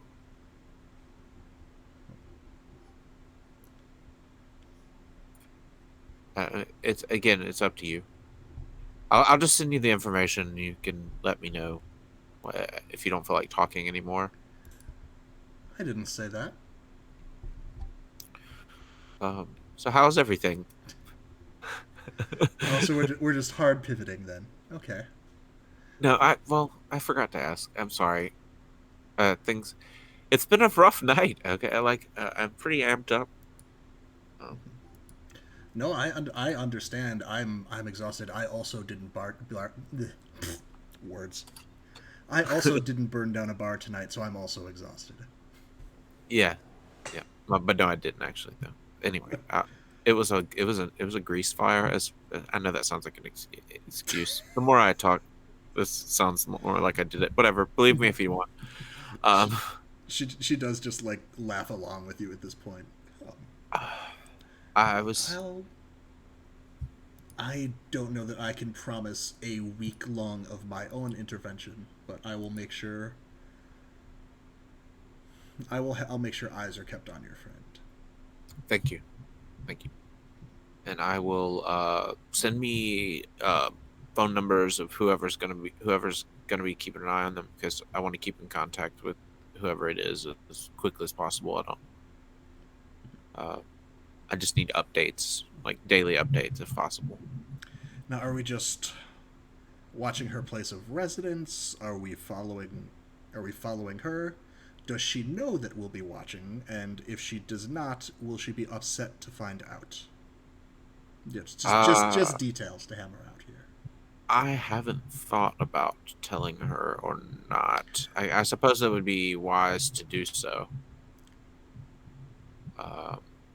Yeah, I'm gonna tell her. I'm just gonna tell her that I've got a few friends of mine to help uh, protect her. All right. She'll Then. understand. Yeah, and I hope you weren't in the middle of anything. Oh no, I'm fine. Just a quiet night in with a snack. Oh, oh, yeah. How? Anyway, you'll have to explain that to me more later. Well, it was nice talking to you. If what are you doing? What day of the week is it? Or does it matter? You can just tell me, is it a weekday or a weekend? It's. I think we've mostly been just doing it Sunday nights, because Yeah. that's when we're playing. I can tell Yeah. you this. I can tell you the specific date it is. It is May 16th, 2021. All right. Well, I'm just gonna say. Technically, I guess May 17th now because it's 1 in the morning. I'm gonna say. Well, I could use a little time away from town if one of these weekends you want to go like stay in a hotel with me and out of town. I don't know. hit up a casino or a zoo or something. I don't. Oh, zoos aren't open at night. Sorry. Why don't you go ahead and roll persuade with promises, threats, or seduction? Let's see. That is with heart. All right, thank you. You're a good dude for telling me that. I was trying to figure it out. Okay, so I'm rolling real dice. Ooh, 12. I rolled an 11. That sounds nice. You tell me when, but you handle the rest of the plans. Let me surprise me. Oh yeah, definitely. I'll find somewhere. I don't. Okay, I'm really bad at this, but I'll figure something out. I'm. That sounds so relieving to hear. You'll do fine. Try not to overindulge tonight. Don't wanna. Or do. I don't know. Do whatever you want to do. Actually, what am I talking about? Goodbye, Vesuvius. All right, bye. Sorry. And then after the phone call, I'm gonna send like an awkward smiley face emoji just as a text message to her because my character's a dweeb. Um, yeah. Perfect. Yeah, I think we could cut back to Kasey in the bunker. Sounds good to me. My character's just gonna go back to his apartment, or go back to his house that he lives at. The satanic cult apartment complex. Yeah, that one. The compound. Compound. Whoa, hold on. It's not Waco. Yeah. So Kasey, you've had a chance to rest a bit on the the. It's not like Calder would have gotten you like blankets and a pillow, so you're not just laying on like a metal exam table or anything like that. Okay. There's also chairs if you'd wanted. But I'm not going to wake up and like my organs are gone, right? No, I mean, Okay. roll for organs. No, you're good. At least for now, no organs or everything still seems to be in place. And I still have my crown piece. Yes. Okay. Yeah, and it's after some time, Calder still has like one of his monitors up on the news kind of coverage of the shallow pool, but you see he's kind of like flipping through a bunch of security footage from outside of what looks like outside of the bar that you walked into. Probably to see if I'm leaving. No, I mean you're in the room. Yeah, but I meant to see if like you could see where the door was. Oh, gotcha. No, it's he. Yeah, would you be like looking over his shoulder while he's doing this? Yeah. Yeah, it's you. Yeah. When I just kind of I'm up, so I'm like looking happily. Mm-hmm. You see him kind of rewinding and forwarding through like a few different angles, clearly like trying to catch somebody like if they were in the video, but you keep seeing like Murphy being like flung across the screen, and him. It seems like he's trying to get like the video of like who attacked him. Okay. Are you trying to figure out what happened? I'm trying to. Essentially, yeah. It's. I mean, I know he doesn't. He looks like. He looks like just some young guy, but he's pretty sturdy. He's sure as hell sturdier than me, and I don't. If the thing that I'm trying to figure out mainly if the thing that did this is still out there.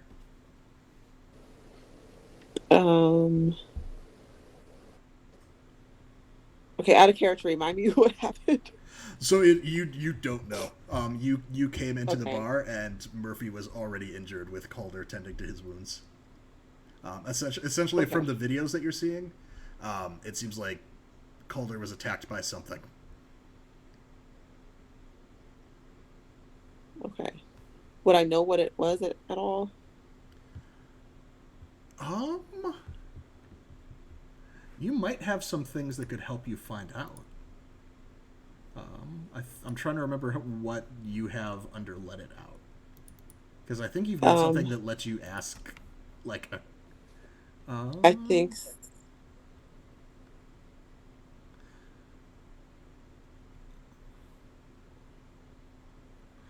you can,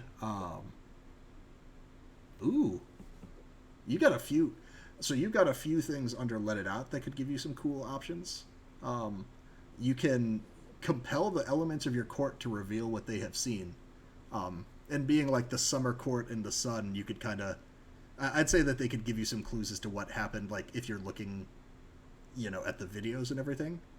Alternatively, you've also got one that's create a telepathic link between yourself and another for a scene. Which that person... It doesn't say that person can't be unconscious, so you could always create a telepathic link between yourself and Murphy and just straight up ask them. Or any number of your other things, your other crazy cool fairy stuff. Can we come back to me? Yeah, absolutely. Okay. Actually, now seems like it's not a bad time to take a break too, if folks are cool with that. Sounds good to me. Cool. Well, everybody get up and stretch and get some beverages and do all of the things that, living functional people should do. And we will be right back with you. Bye.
Hi, everybody. We're back from break. It's us. And what we're gonna do is we're gonna jump back into the secret the secret medical armory bunker underneath the Driftwood dive bar, where Kasey finds herself with a seemingly nice gentleman named Calder and a sand boy who's in like a tub full of sand, buried. He is. If I didn't make that clear before, he is fully buried under the sand at this point. It seems like Calder has planted him, and then at some point, like, he'll grow or something. He'll come back out on his own when he's ready.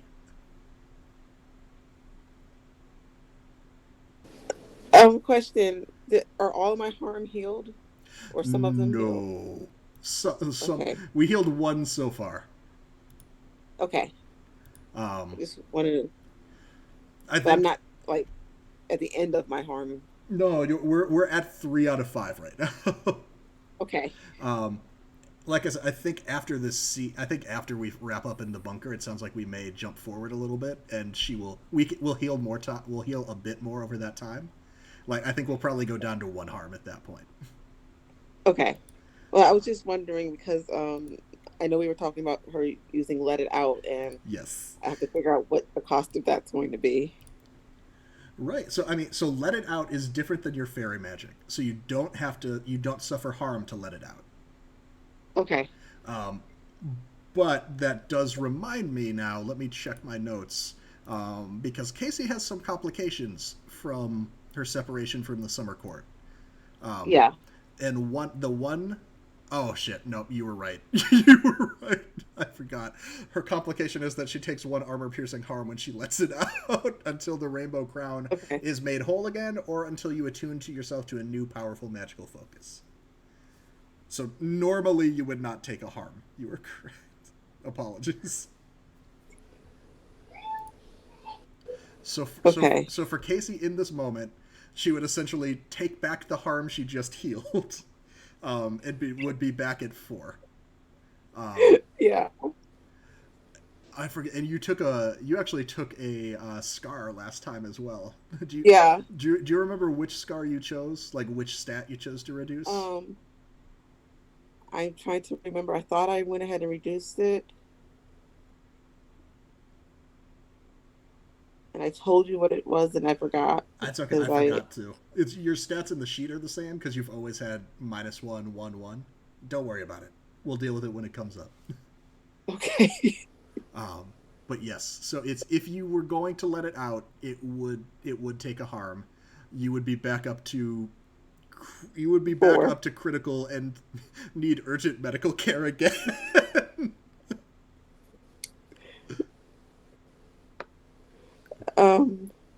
But you might get you might get cool information about these people that you don't know.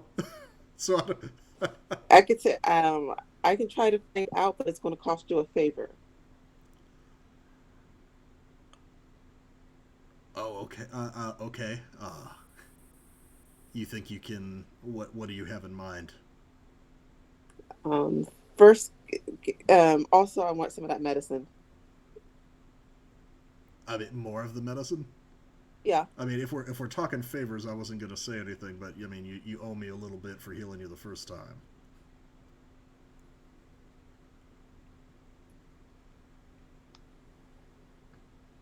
Okay. So, what are you thinking here? Half a favor. Well, I guess first, what do you need, and what can you do? I can try to figure out what happened to your friend. Okay. I am actively trying to figure it out right now. I already know I can try to figure it out. I noticed you said try to figure out, so you don't know if you can figure it out, but you could try. Right. That sounds like a bit of a risky investment for me. Well, I mean, I'm already here, and you've already got the medicine right there. Oh, so this is going to hurt you. Yeah. Okay, so sure. He starts rubbing his temples at this point. Is this going to kill you? Not quite. Okay. I like to hear that.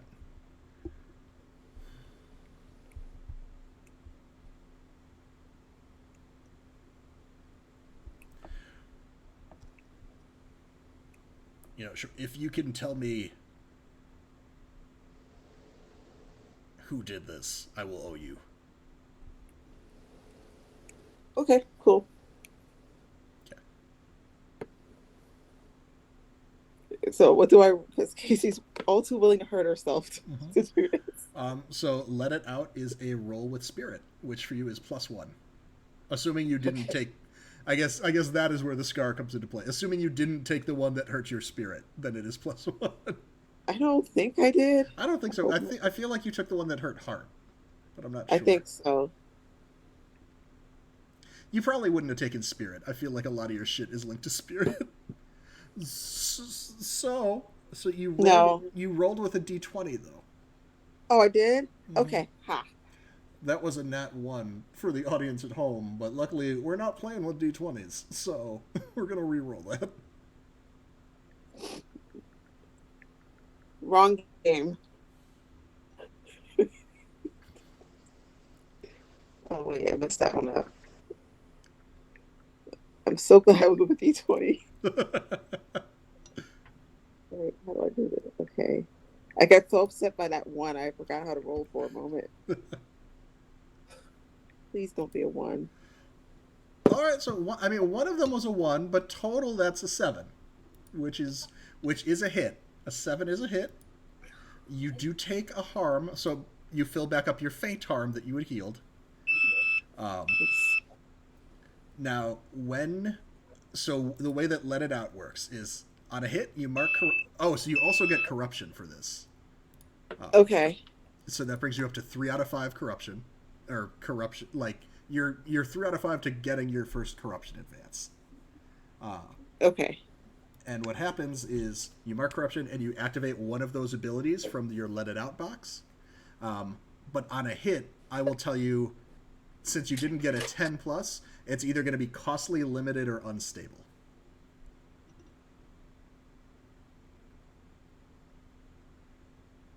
So costly, limited. Or unstable, and I'll tell you how it's one of those things. Okay. Which of your let it out abilities did you want to use? You had told me what So there were suggested, two and that I thought kind of fit. You can compel the elements of your court to reveal what they've seen. So you could kind of essentially talk to like the summer and the sun and whatever parts, or the rainbows and the sparkles innate with this world. Whichever part of the summer court you talk to the most, and kind of get a clue from them. Or you've also got an ability that's create a telepathic link between yourself and someone else. So you could just create a telepathic link to yourself and what's his name? Murphy. The buried lifeguard. Okay, I think I'm gonna create a telepathic link. Okay. Okay. Do you think anything first, or do you wait for his thoughts? The I think I'm trying to do something clever to think, but I think like a big loud. What happened? Mm-hmm.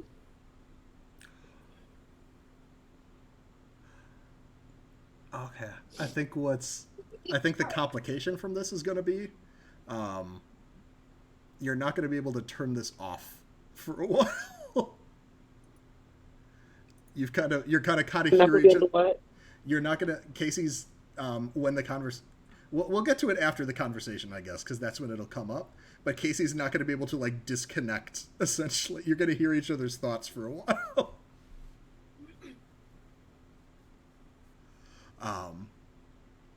So yeah, what is you said you think what happened? Oh.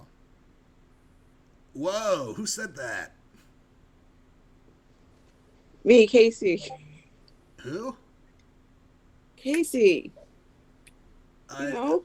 No, I don't. Sorry, I don't know a Kasey. I work at Glazed and Confused. Is that like a pottery place? The cinnamon buns. Oh, okay, cinnamon buns. I got it. No, I still don't know you. How can you? Are we in my? How are we talking? Mentally. Whoa. Can I do that? No, but I can. Oh, cool. Yeah. What's up? What happened? How did you get thrown around? I mean, like I was fighting like the what's his name, the Guardian or the Watcher. I was fighting the Watcher. You're fighting the Watcher? Yeah, you know He the just Watcher. threw you? Well, I mean, it wasn't like just throw. I did some stuff too. What did you do? I mean, I like hit him and stuff. Did you hit hard? Yeah, I hit real hard. But he still threw you. Well, yeah, he's like strong too. Yeah, but now you're like getting stuck with sand again. Well, like that's what. Listen, that's like what I'm made of. So Yeah. Are you like in the sand too? Like, where are you? Where am I? No, but you might have some fairy sparkles because I tried to help and I got sparkle fairy blood everywhere. Oh, that's so. Like, do you know you're a fairy? Do you like know the Watcher? Out of character, do I know who he's talking about? Why don't you put a face to an? Why don't you put a name to a face or face to a name with wild? Okay, that's +1, right? Yeah.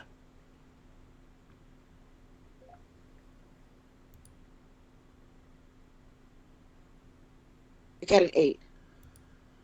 Yeah. So there's the Watcher is it's not just a Watcher. There's like a group called like the Watchers. They're constructs that certain that occasionally fairy courts can employ, but they've kind of fallen out of style. This is like old like fairy tale Arcadian stuff because nobody uses them anymore.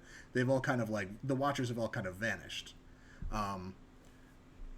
But you know, one of like the stories where they popped up a lot were stories about the Court of Tides, which is the court that, if you recall, in the time passage recently, is the court that we've seen trying to kidnap different fae. They're the both Vesuvius and Eugenēs found out that they kidnapped that Spring Court fae during the couple of week time gap.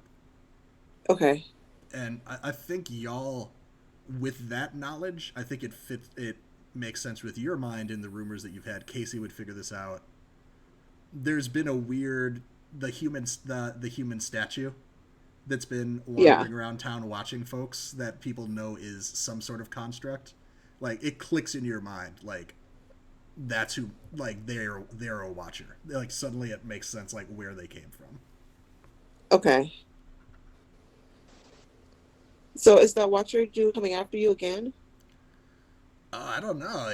I don't think he was coming after me. I saw him watching. I saw him watching like other folks, and I was like, "Yo, you can't do that. You're not supposed to be here. Why are you here?" And he didn't say anything because I don't know if he can say anything. But he turned around and he was just like, but his eyes like said like, "Shut up," and got in my face. And then, well, that was rude. Yeah, right. He was not a cool guy. No.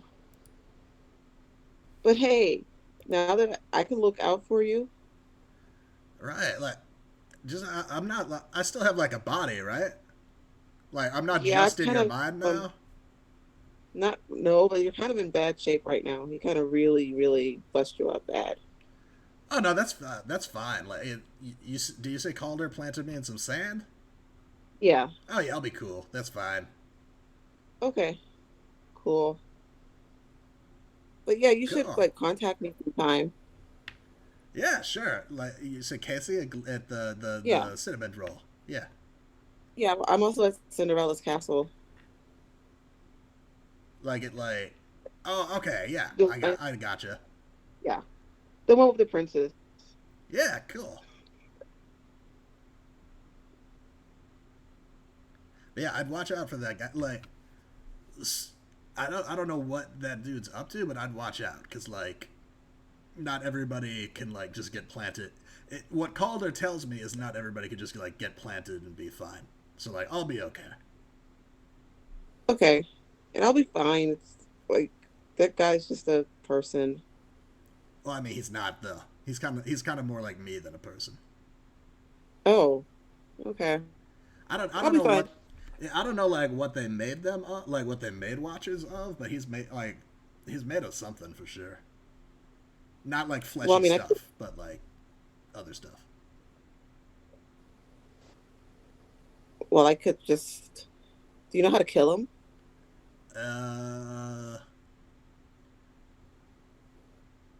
Nah. Like not off the top. I'm sure there's like a way, but like I don't know for sure. Okay, well, you don't let him beat you up again. I mean, I'll try, but like I'm not gonna just let him hang out around my places. You know, I'm supposed to guard the beach, and I'm gonna guard the beach. Yeah, you do a good job guarding the beach too. Yeah, thanks. So I'll try to take care of him.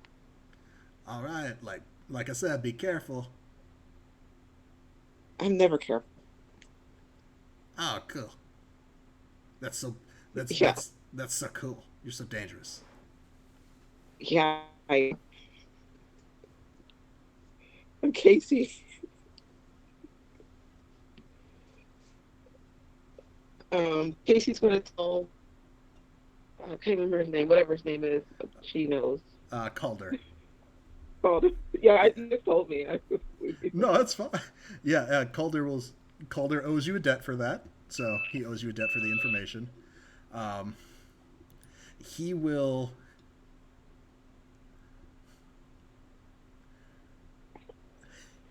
In exchange for a debt from you, he will give you medicine to take home, which will help you heal over the next few days.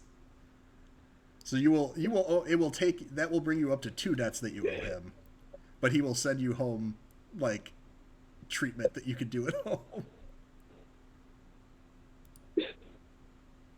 Does that sound okay? Yeah, I'm probably.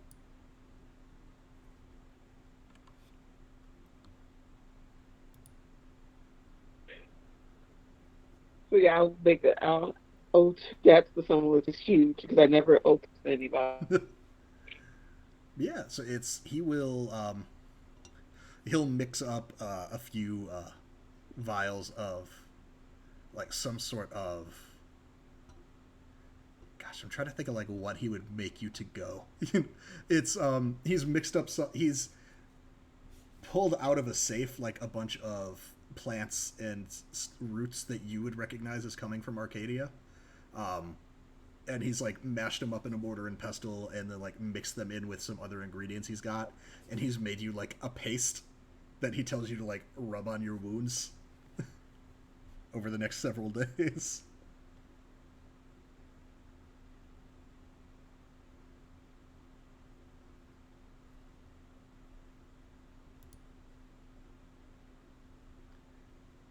But yeah, if we are cool in the bunker, if Kasey doesn't have anything else down there, he will. He'll tell you he's going to start looking into the Watcher as well and gathering information there. But he will also caution that apparently, if this thing is as dangerous enough to do that shit to Murphy, somebody on the brink of death should probably avoid it for now. And he will show you out of the bunker.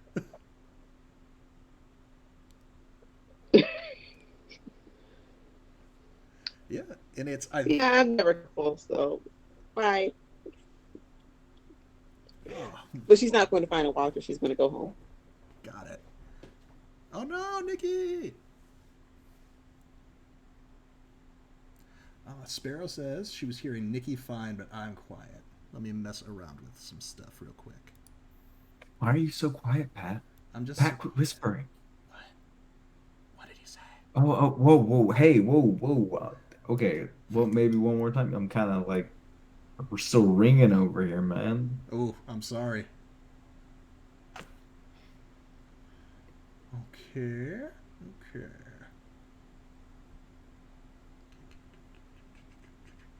We'll give Nikki a chance to come back. But yeah, it's what we are going to do is we're not going to do a full in-game time jump just yet like we did previously, but we are going to fast forward, we'll say like 24 to 36 hours. What are we thinking? What do we think this is? We left off around like Monday at 1 a.m. in the morning. Do we think we snap to like maybe Tuesday morning, give folks like a day to recover? Oh, I never could get the hang of Tuesdays. Well, Garfield hates Mondays, and yeah, so we're not doing those. And Arthur Dent is Thursdays. Tuesday was always my day. Get the hang of Tuesdays. I mean, I'm fine with it. Cool. You know, it's better than having a bad case of the Mondays. Mm-hmm. Yeah, so which is definitely a thing that Eugenēs says unironically to people. Oh no. Eugenēs definitely isn't an emotional vampire. Mm-hmm. Definitely not. We're sure. Nope. We're not sure. We're not. You know what? There is an advancement move where I can change to another fucking playbook. So yep, there is. There sure is. Yay! Yeah. Welcome back. Thanks. Kasey said bye and it kicked me off. Oh no! But yeah, so it's the internet fairies wanted to get rid of. It was that. We didn't check in on what the elf was doing before you left, and so that must have been it. Yeah. Yeah. Pissed. What we are gonna do is we are gonna jump for. So that was Sunday going into Monday at like 1 or 2 in the morning is around when that ended. We're gonna pop forward to like, let's say like Tuesday morning, noonish. I don't know how long everybody sleeps in this group. Um, Sleep But- in. We don't have any night, so Yeah, yeah, we can do it at daytime. yeah. Let's see. Let me just peek at something real quick. Who has harm in this group besides? But I know that Kasey does, and we'll get to that. I have. Go ahead. Sorry. I'm at faint. You're at faint. You could go ahead. Just from resting, you can heal that. I am serious and faint. Now, did you heal? Did you get those when you were in your demon form or before? It was before, right? Oh yeah, that means. And did Yeah, you heal 2 harm when you transformed? No, I forgot to. Yeah, Cool. so I'm you're fine. good. Yeah. With the extra drugs she bargained for, the extra medication from Calder, we'll go ahead and say over that like 24 to 36 hours, Kasey heals 3 of her 4 harm. So it heals from bottom up. So you've got 1 marked in critical still, but you fill from bottom up too. It's like in an episode of Buffy where a character gets badly maimed, and then the next episode they've got like some bruise makeup on. Yeah, exactly. You know? Yeah. Like a sling. Yeah, exactly. So I'm not working today. No, probably. I assume you might have slept through work on Monday and like have made the active decision to not go in on Tuesday. Yeah, it's either job. Asian restaurant hours off on Mondays. Now, Eugenēs, you I know have been busy. I think responding to your host of messages is my understanding. Yeah, I have been. Tell us about that. So I've got to advance these these schemes that I've got going. Can't have nothing happening here. So I'm going to send out an email to the that really obscure Fae. What was his name? What? The bookseller. Oh, she. She. The Fae from the Court of Nostalgia. That was it. That was her name was Phaedra. Phaedra, fantastic. Yes, so Phaedra, I will send an email to Phaedra asking if there is any information about a lasso that can tame things, whether it's metaphorical or literal, because I have no fucking clue what's going on there. Mm-hmm. Good luck. So I will say, while we're kind of on this route of I'm not sure how many of your emails will be phrased in this way, but I will say mechanically from that perspective, you can treat a request like that like a hit the streets move. Okay, yeah, let's do that. It's you're either essentially with hit the streets, it's when you hit the streets to get what you need, name who you're going to, and roll with their circle.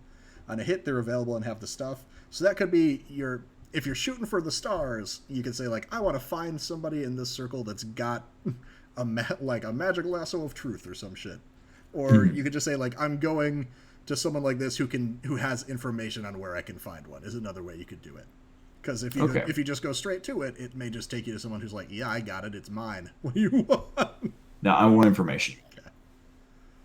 I definitely want information. So that would be on Wild, correct? Sure. Yeah, and it's just again with Hit the Streets, you can do that with NPCs you've got, or if you can also generate NPCs on the spot for that. But yeah, if we want to go to Phaedra, you would roll with Wild. And Fantastic. also mark Wild for this. Cool. Wild is marked. We're going to roll 2d6. It's going to be +1. 7. That is a 7. That is a 7, though. Yes, so that is at least a hit. On a hit, they're available and have the stuff. On a 7 to 9, you choose one. Whoever you're going to is juggling their own problems, or whatever you need is more costly than anticipated. I think they're juggling their own shit. Okay. Question: do you go to Phaedra in person, or are you just messaging her? This is just a message. You know, I mean, I can. Well, how do you send the message? Because I don't know that Phaedra would use email, being a member of the Court of Nostalgia. I think, bear with me here.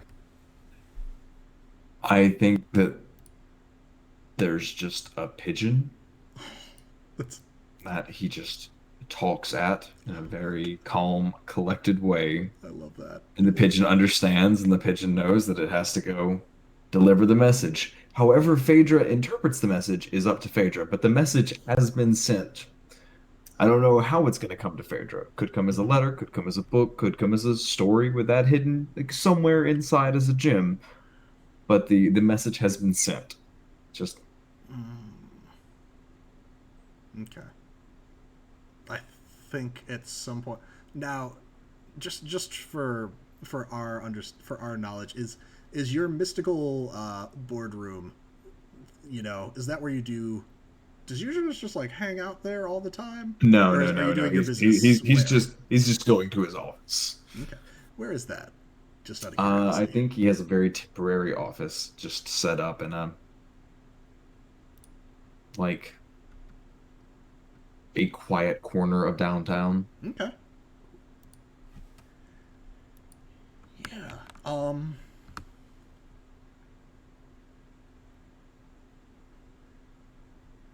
You get. Oh my gosh, how would this come back to you?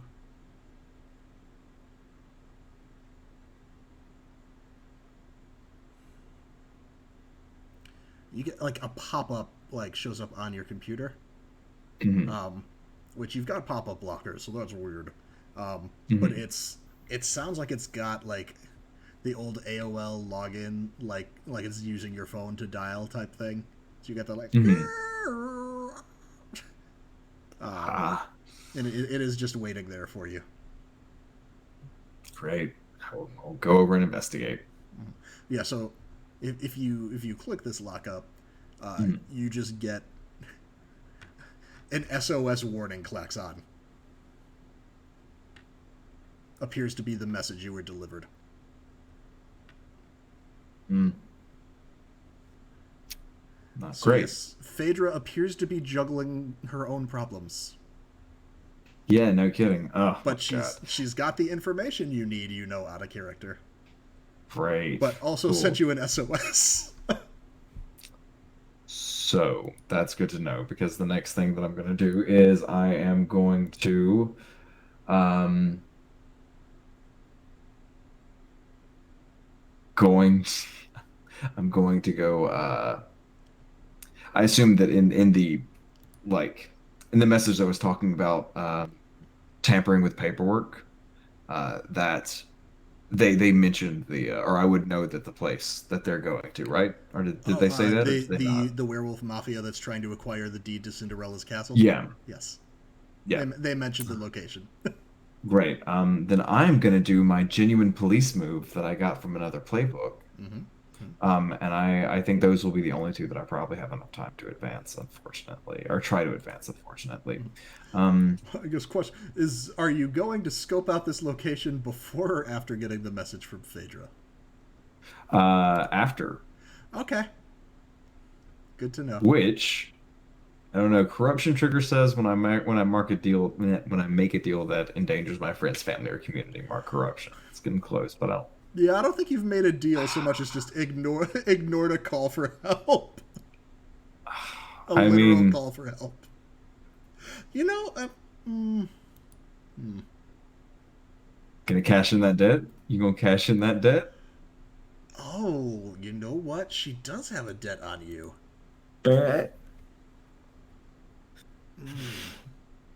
I think that after the alarm klaxon, there was what pops out from there on the rest of your screen is one of those like. Do you remember back in the not the early days of the internet, but the '90s aughts days of the internet, where for whatever fucking reason, animated greeting cards were a big thing?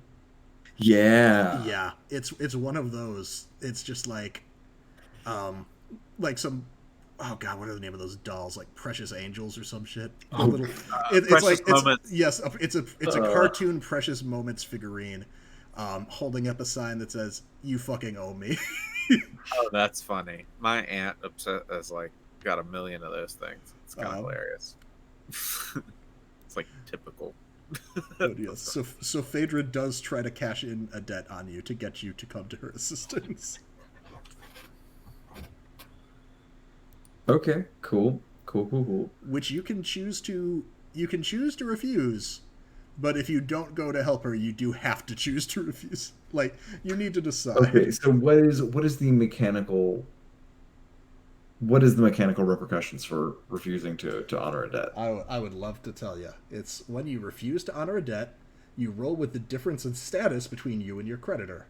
That difference would be 1. She is status 2. You were status 1. So, yes. So essentially, you would take 1 away from your roll. On a hit, you weasel out of the obligation for now, but you still owe the debt. On a 7 to 9, you owe them an additional debt or mark corruption, your choice. Mhm. On a miss, you can't avoid the noose. You either honor the debt in full or erase all debts owed to you by their circle and take -1 ongoing to status with their circle until after time passes. Whew. So it's essentially, if you roll and get a hit, you don't have to do it, but you still owe her. You may wind up owing her more or take corruption. On a miss, you either have to go there or you have to lose all of your debts with Wild, and Wild is not going to be doing much business with you. You know what? For mechanical demonstration, Let's do it. I'm going to try to refuse the debt. Yeah, so that is a 2d6 -1. Oh, Pat. I'm sorry. For most people. No. For most people, unfortunately, Tell me about your I have bullshit. I have weasel words. When I refuse to honor a debt by fast talking my way out of the obligation, roll with mind instead of the difference in status. Um, yeah. Yeah, so that'll be So- +2 instead of -1. So that is a That's 3-point small difference. difference. So Yeah, so that takes Small it from, thing. instead of a 5, you are you are at an 8. I'm Which is proud not- of you, my little What? imp son. I didn't roll. Oh, you didn't? Oh, that's your last roll. No. Oh, What? wait. Did you not roll? There was a 2d6 from you in No, roll 20. that was for putting a face or hitting the streets. Oh, cool. Yes. Yeah. Yeah, so this is going to be the actual roll. +2. All right. Yeah, so it would have been an 8, instead is an 11. So that is a full success here. On a Worth hit, in it. addition to the normal effects, you get to mark Wild for this. hmm Which I already had marked because I did seek this person out. What are the effects? You weasel out of the obligation, but you still owe the debt. Yeah, so you don't face any consequences because that is a 10+. So you just still owe Phaedra, and can ignore her cries for help. But you specifically have to tell me, since you are refusing to honor a debt by fast talking your way out of the obligation, how do you fast talk this Precious Moments figurine that is moving around the screen holding this sign? I hit reply and I send what to me sounds like a very normal and reasonable email, knowing full well that anyone else will read this as an automated response. Thank you so much for investing your time in Gray Holdings. We appreciate your interest and we'll reach back out to you as soon as we are available. We're currently under a high stress load and would love to use our time wisely and make your day as well as it can be. We'll reach out when we can. Thanks so much and have a wonderful day. Perfect. Yep. So. Just non-committal space. Yep. Yeah. So Phaedra still has a debt on you, if she's alive. If she's alive. So you had something else you wanted to do. You wanted to go scope Yeah, I out want to Cinderella's go. I want to go castle. pull genuine police on there. Yeah. I'm just gonna go. I have things to do. Yeah. Um, Sure. So genuine police. I exited out of the quick start, so That's I cool. don't. I can read it because I just got to that page to see what it did. When you put a face to a name or study a sanctuary, gathering spot, or place of power, roll with mind instead of the relevant circle. You always get to ask the MC an additional question about the person or place in question, even on a miss. Yeah. Now, I will say it does not still tell you to mark as if you had studied a place. So you can roll with mind, or you can roll with the circle and get to mark that circle. What is the circle? Cinderella's. You know, I've not had to give much thought to this. Nikki, you said that since you created this castle, you said that like it actually belonged to a prince at some point, right? Like this was a Yeah. legit castle that kind of like fell into the ocean for the most part. Yeah. Yeah, Because the prince was terrible. Oh, you know what? It's Knight. Knight owns this place in reality. Night. Or the secrets underlying this place are those of Knight. Oh. Okay. So you can mark Knight and roll with Knight, or you could not mark Knight and roll with Mind. I'm gonna mark night and roll with night. Let's fucking do it. So we're not using genuine police. Not using genuine police. Oh man, I've been missed that other question. Fuck. You do get the other question if you don't want to mark Knight. Fuck you, Pat. Shit ass. That would have made a difference. That would have been a 7, not a 6. Son of a bitch. God damn it. Yep, so that is a 6, unfortunately. Damn. Studying a place of power. When you study a sanctuary, gathering spot, or place of power, roll with the circle that controls it, Knight. On a hit, you see below the surface to the reality underneath, and ask the MC one question about the schemes and politics of the circle in question. None of that is happening. Mm-hmm. Yeah. So how are you tell me how you're scoping out the place. I think Eugenēs is just sitting across the street, holding a newspaper, just looking over the newspaper at the building. Just looking at the store. Just watching, yeah. Watching for what specifically? Because I watch feel like... to see who's coming in, who's coming out, and like Okay. more importantly, like the tires on the car they drive. That's the important thing. Because Can I anybody can interrupt for fucking... Yeah. a second? For when it was my turn, I was going to have Kasey text Eugenēs and Vesuvius and ask them to come meet her there. Nice. Wonderful how it works out. Yeah. Would Eugenēs go and meet Kasey in the restaurant at some point after his surveillance? Yes, because Eugenēs is going to respond to Kasey with, "Wonderful. I think I have something that might interest you." Okay. If it's okay with you, I'm going to save my consequence for your roll until we're done inside. Yeah, no worries. Okay. Yeah. Vesuvius, are you gonna head to the what is your response to Kasey's text? I'm gonna say I can meet up with you later, but I have something to do right now. Okay. You know what? I actually am going to need an additional roll from Zan. I just realized. Oh. Well, I actually sorry. Go ahead. I was gonna say I'm gonna say in the text message I have some business to take care of that pertains to that night in the gorge.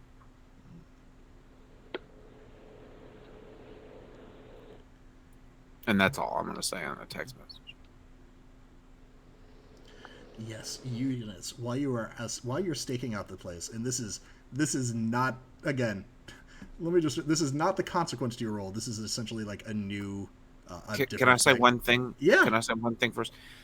And Kasey, that is to say, I do have an ability that you could exchange one of the debts that I owe you to summon me against my will. So if you wanted me to come to the castle, even in the middle of me doing something, you can just say, you can beckon me.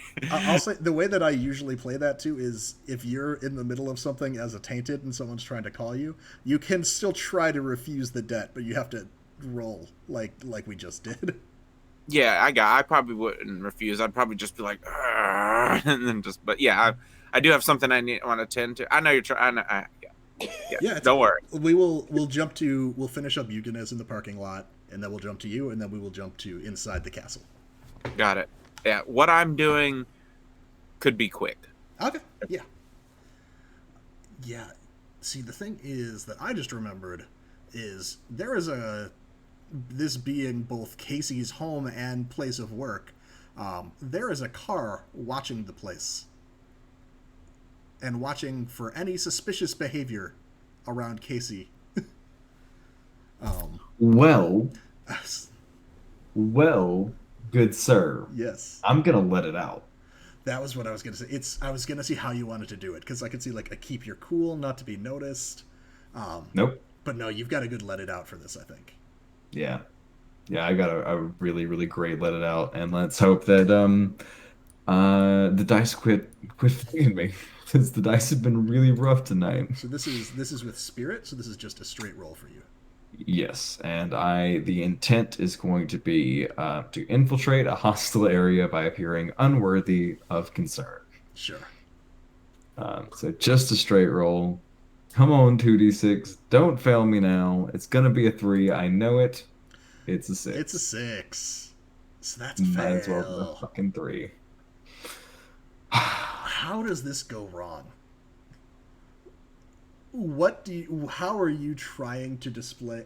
How are you trying to be non-threatening and send the exact opposite message? I think what happens is Eugenēs is just sitting and being patient, and Eugenēs is doing the thing that Eugenēs does where he just is not really worth noticing. It's fine. He's probably not a threat. And so I think some teenage punk like comes up and tries to do tries to grind the park bench that he's sitting on just because he just didn't see him. Like he just wasn't really aware that anybody was sitting on the park bench. It just looked natural there. And so I think this like teenager just slams into Eugenēs with the skateboard, and there's probably some kind of scene that would develop from that. Mm-hmm. They effectively let it out, but just did it in a great way. Yeah, what do you do after this teenager has skated into you? Do you try and like go back to your little like vigil here? I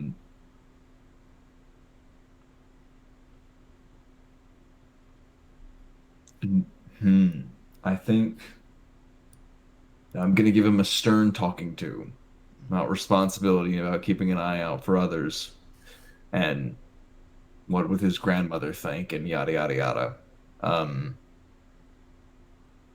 then I think Eugenēs will probably turn around and just like, nope. There's been too much. There's been too much of this shit.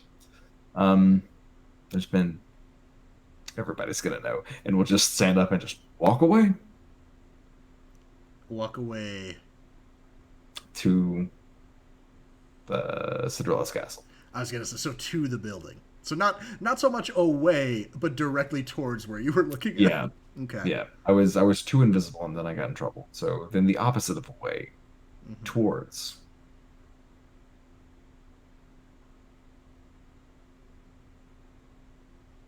Checking traffic carefully because apparently people are having a hard time noticing. Roll Frogger check. It's I'm like the that one really obscure X-Man, Forget Me Not. Well, too bad. I already forgot you because I Great. never heard of that character. That was exactly how it worked. So you were Everybody just forgot about him. So you were seated at essentially a bench across the street, and now you're crossing the street. Yeah, I'm checking very carefully. Oh no, that's fine because I think nothing happens until you're across the street already. But a car does then pull up alongside you. stopping pretty abruptly. Or actually, it's a car that was already in the parking lot. One thing you would have noticed is you're like, hey, I don't think I've had that one towed before. Mm-hmm.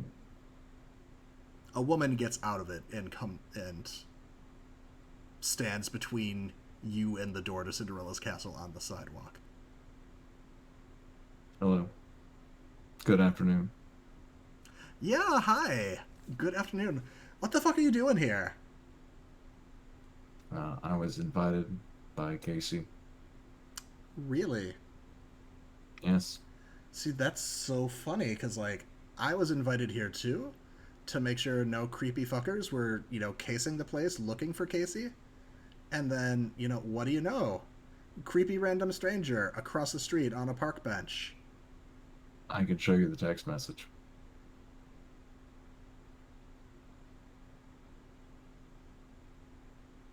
What specifically are you here to do with Kasey? Kasey asked me to come here and meet with her. Yeah. I will look at the phone and read the whole message verbatim.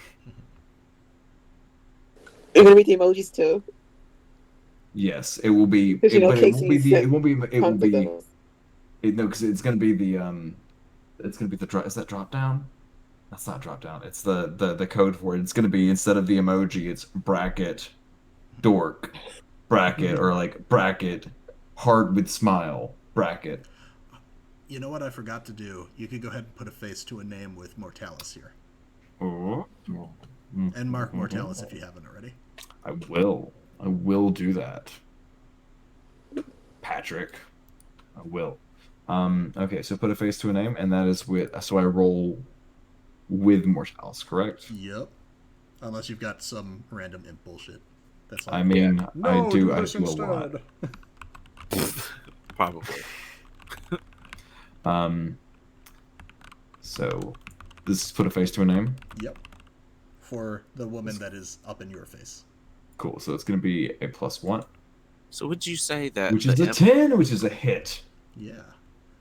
I had a question Yeah, to what's you as the MC. Would you say that the imp is the bard of the Urban Shadows game sphere in terms of how annoying it is for for a GM? No, I'm digging it. It's this. The schemes have been the hardest thing to, just Mhm. because there's a lot of selections that you make for each one, and then I don't there's necessarily a mean bunch it in a going at bad way once. though. I just mean like, oh, you foiled my plan again, like type Oh, kind no, of way. it's there. A lot of the playbooks have moves like that where it's like you roll with this stat instead, and so I've kind of forgotten to be asking, like, unless you've got a move that does this instead. I got you. Okay, all right. I was just wondering. Sorry to interrupt. No, it's fine. Yeah, you so on a 10 plus for a face to a name. You've dealt with them before. Learn something interesting and useful about them, or they owe you a debt. Your choice.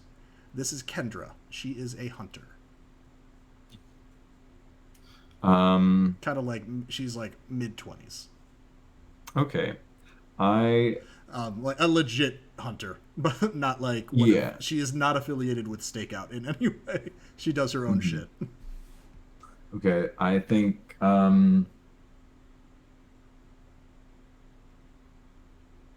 yeah, I think I'll go. Your name is Kendra. Your birthday is March 8th, 1993.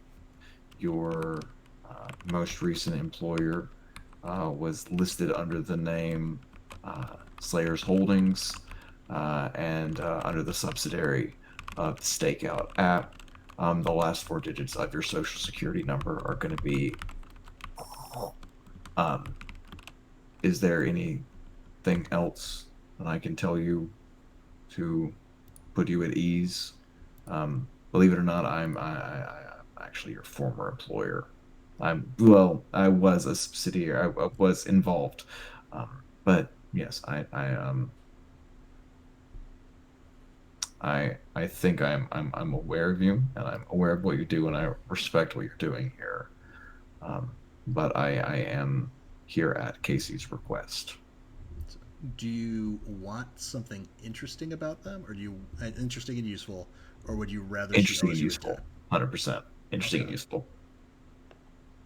If I know the baseline stuff, give me something tasty. Yeah. Kendra has been in an on and off again relationship with a vampire in town named Ursula. Hmm. Okay. Uh, and I could say I can also list off some of your regular acquaintances if you would like.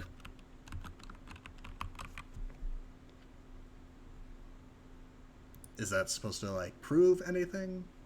Because I listen, I mean, get that you've got a text from Kasey. That doesn't mean you're not here to like do her harm and shit. Like if you've tricked her into inviting you or something, and I'm supposed to be watching the place and protecting her. well, that's a completely fair estimate. My name is Eugenēs Gray. I will sign a contract. I will give you my word that I am not here to cause harm to Kasey. I think because of the this being a consequence of the initial failed roll, I think we're gonna have to. Mhm. You're gonna have to, like, actually, like, you're gonna have to do the move to persuade her. Like, this would Fuck all yeah, be let's do very it. convincing if it hadn't been for the initial, like, Yeah, oh yeah, yeah, misstep. totally, 100%. No, I'm 100% with you. Let's do it. Yeah, so What's the role? persuade an NPC with seduction, promises, or threats, and roll with heart. I All got my right. money's worth. You know what I'm saying? This worked Heart. out. Okay. A one in heart. Hell yeah. I was like, oh yeah, Leland just told people to make sure nobody was creeping around Casey's house.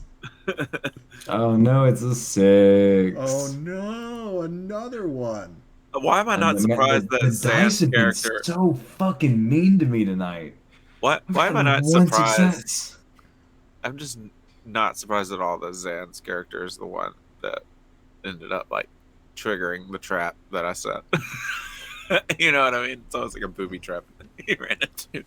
I think at the mention of signing a contract, she kind of like recoils a bit, like on her face in disgust. She's like, "Listen, I don't want to deal with any demon contract bullshit. That's not anything I'm fucking interested in. You You are. are you are coming into this place hot, and I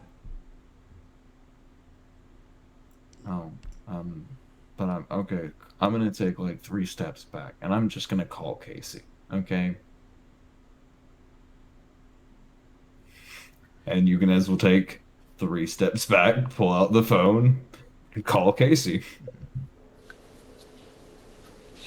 Okay, it's like Kasey, I'm outside. send over. You seem to have an acquaintance that is preventing me from entering.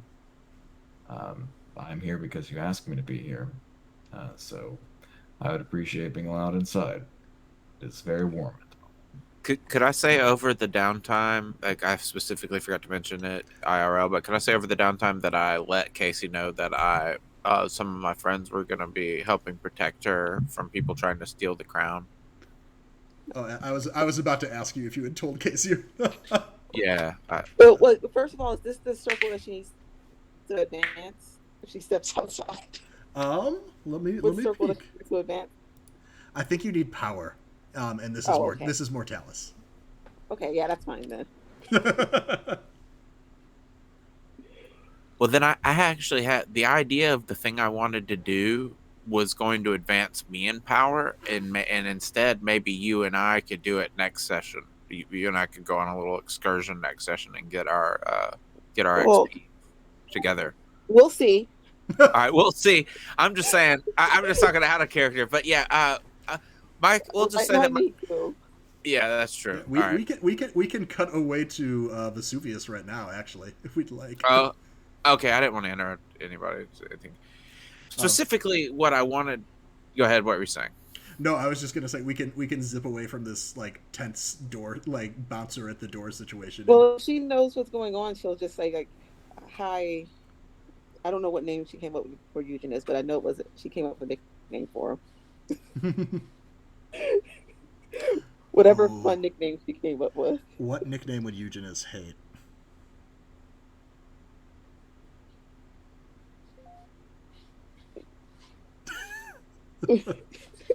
I don't. I pretty much Like, I trust Kasey to organically come up with it Okay. because they've all been spot on so fucking far.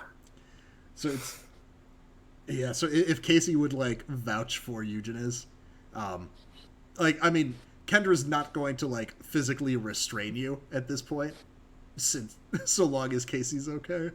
But I think she follows you into the restaurant and sits at like a different booth to like watch you. That's fine. It's great. But Casey will let whatever. I'll come up with a good name. Let him in, and she's like, but what I had her do was she hid the rainbow crown in a bag of like crayons and crumpled up paper. And she's like got the bag in her purse and she's coloring in a booth. She's gonna lead them to that booth. Got it. So the crowd is like staying on you. Yes. Cool. It's hidden in like it looks like you know how every restaurant has a broken crayon Oh yeah. Yeah. that they set out for the kids. Like sure. it's like she's got a big bag full of those and like crumpled up menus and papers. So it doesn't look like anything fun is hidden in there. Unless you want a broken green crayon.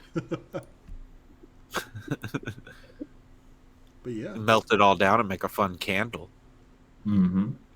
Yeah. Or put it in a Reese's cup and melt it, and then you have weird colored Reese's crayons. But she's not going to let you Delicious. any of you have her purse. So Fair. Why would it be? Understandable. Yeah. Why don't we cut to Vesuvius real quick now, and then we will jump back into Cinderella's castle. Okay, so I had an idea. Sure. My character wants to begin his own little demonic scheme of figuring out where Gloves lives and where she goes to the gym so he can hunt her down and murder her. Got it. So you got it. So you outsourced stalking Kasey, and you're going to focus on stalking Gloves. Exactly. Okay. That was why I did that. So because I needed an extra set of eyes, as in I just needed a set of eyes because I'm too busy trying to kill this person who killed my vampire friend. So I want to find out I want to hit the streets and find out where Gloves lives.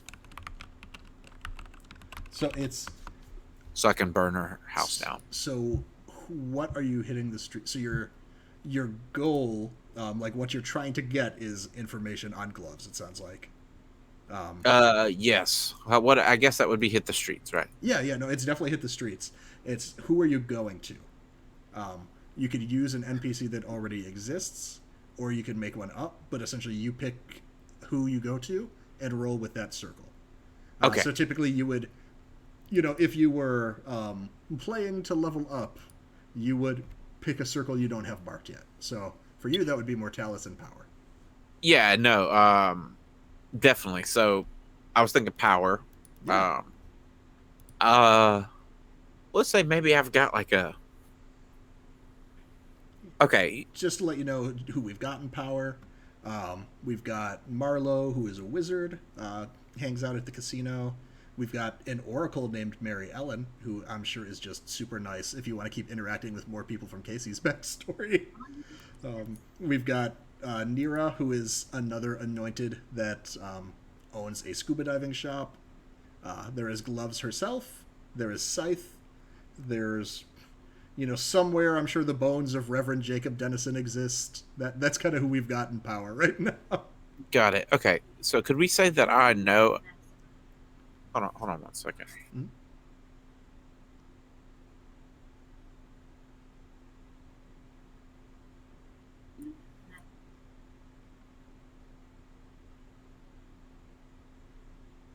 Sorry, there was this speaker that my fiance was interacting with that is haunted. It keeps going volume maximized, and it just kept going on and on and on. And I had to have that unplugged. Okay, so now that that's handled, I specifically would like to make up an NPC Okay. that I have a. I would like to make up like a necromancer type wizard who is kind of almost like a cleaner too. Another person that helps me dispose of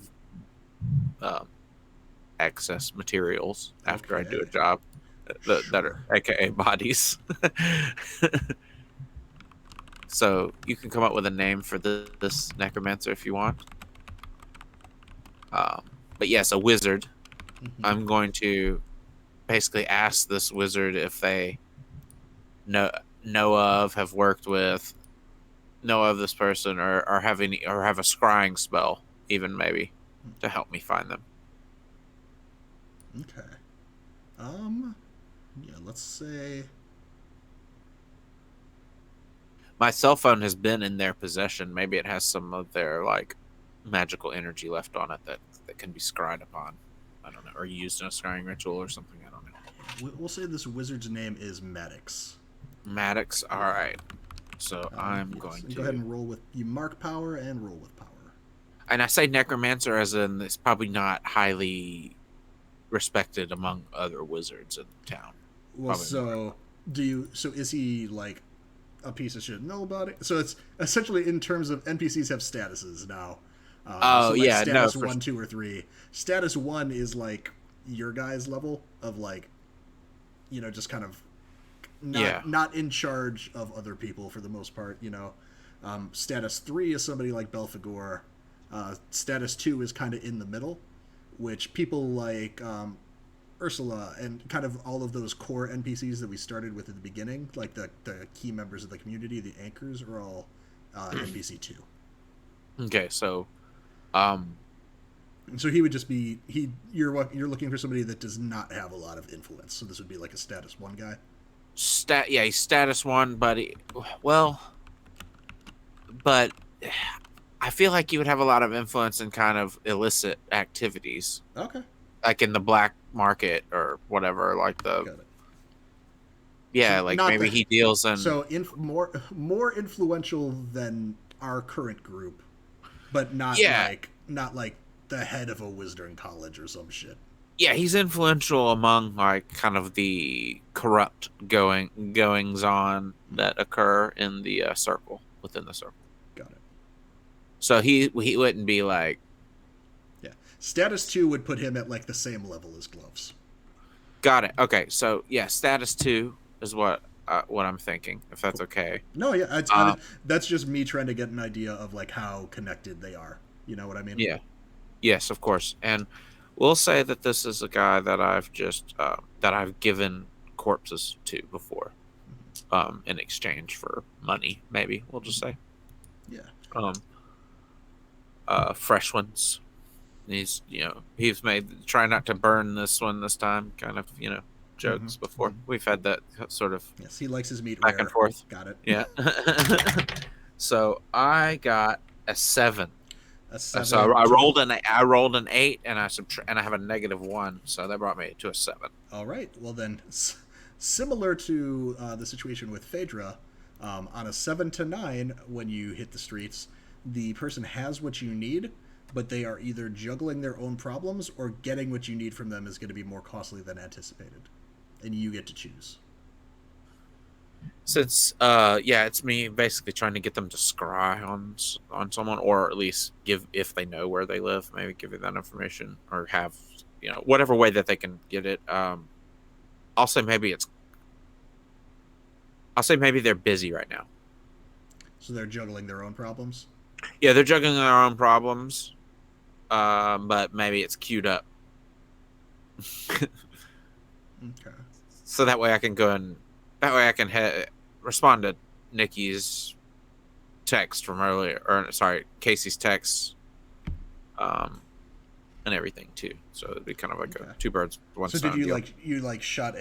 did you shoot a message to Maddox, or did you go to their home, we'll place say- of business?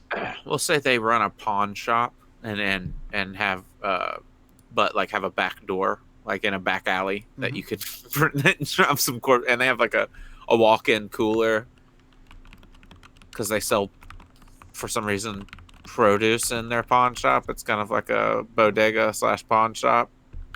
Yep. And so yeah, but it's just an excuse to have a walk-in cooler to store bodies. like, but legally, the cooler's there because they sell sandwiches.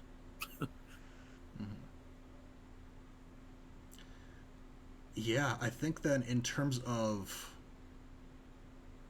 him juggling his own problems, I think the bodega / pawn shop is closed, Yeah, which is unusual.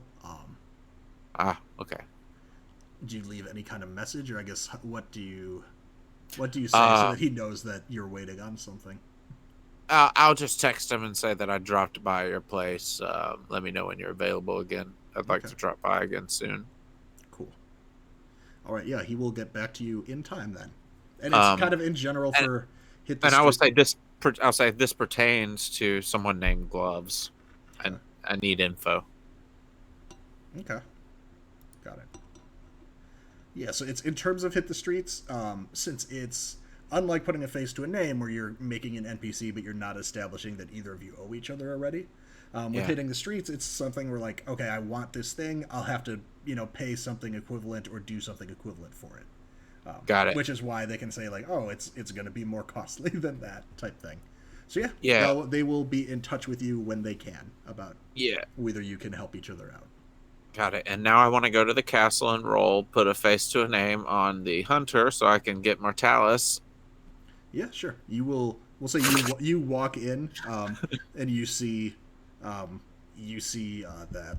Eugenēs and Kasey are seated at one booth or table, and there is a woman like a booth pretty damn close, just like staring daggers at Eugenēs, keeping an eye on him. So all right.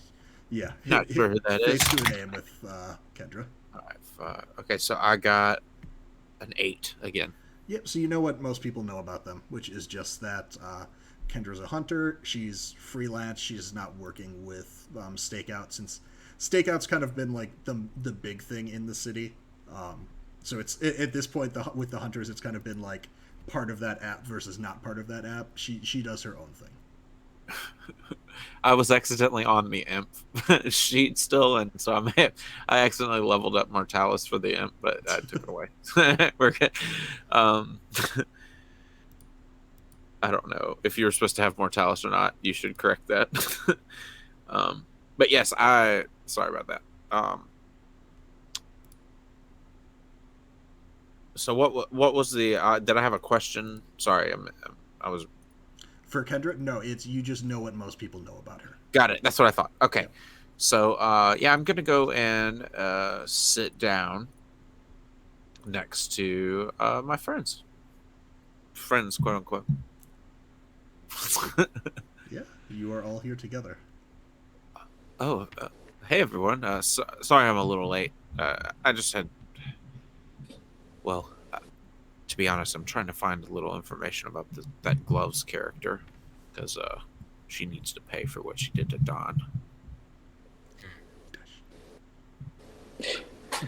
Oh, I called y'all here because I need some help, and I'm going to hand each of you a crayon drawing.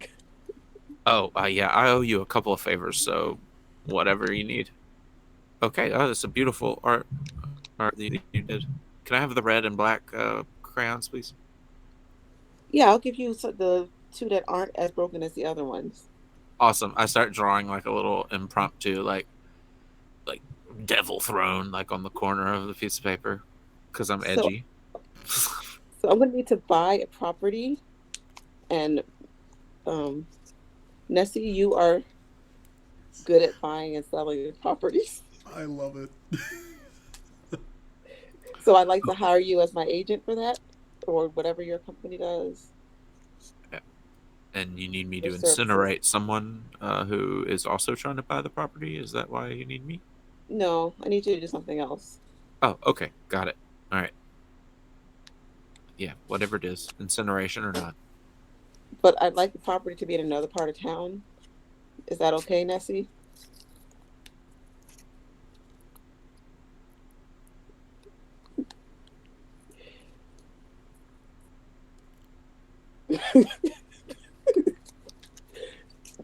And she like draws another picture for Eugenēs and sticks it in front of him. You know, these big fairy eyes staring at him. That's a lovely picture.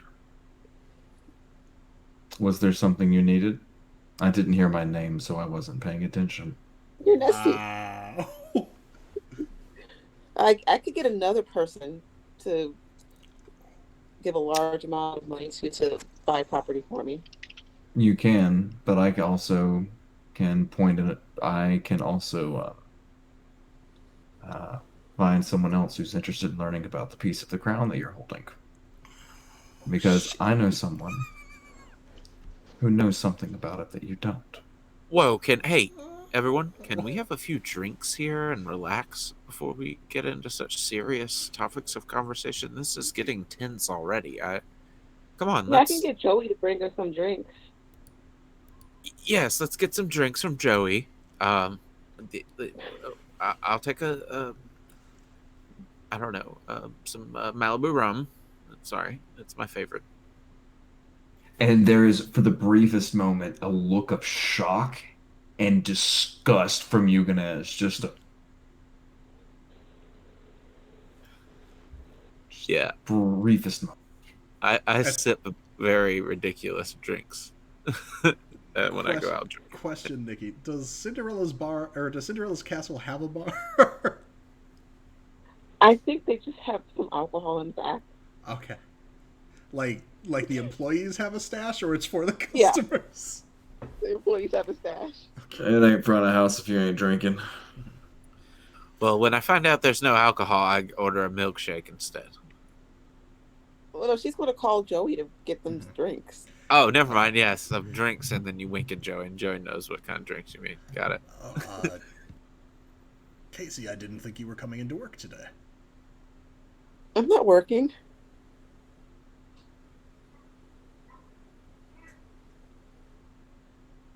Mm-hmm. But we need some drinks. Mm-hmm. Come on, Joey. Like from the what can I place for your order? Malibu rum. I'll have a Topo Chico if you have one.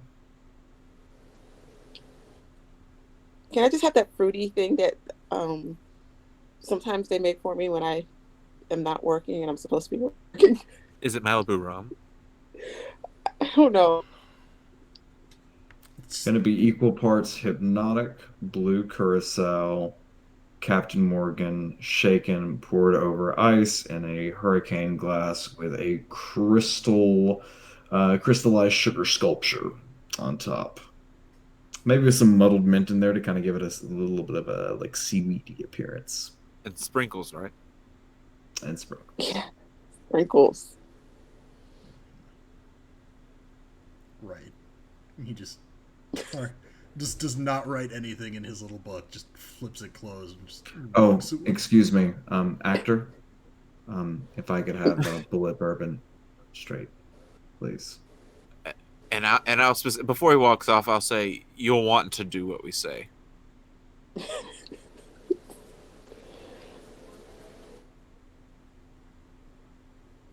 Go ahead and persuade with threats for me.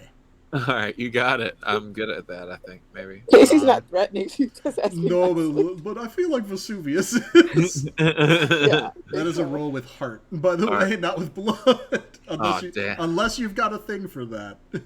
I don't have a thing for that. No, Kasey's happy color figures. You figure someone out. Yeah, I don't have tongued and silver. Silver. Yeah, okay. All right, so I get a +1. Okay, 7 with the +1. Got it. So on a 7 to 9 for persuade an NPC, they counter your offer, demand payment, a debt, a favor, or resources before agreeing to follow through.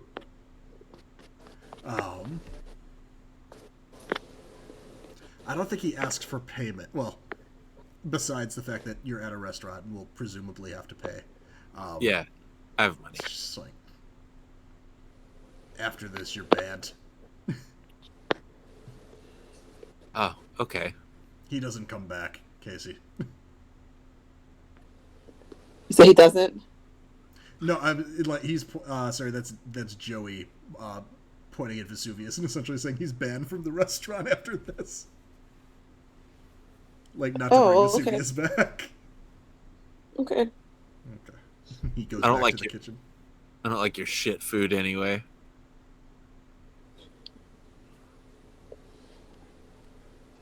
What's a rival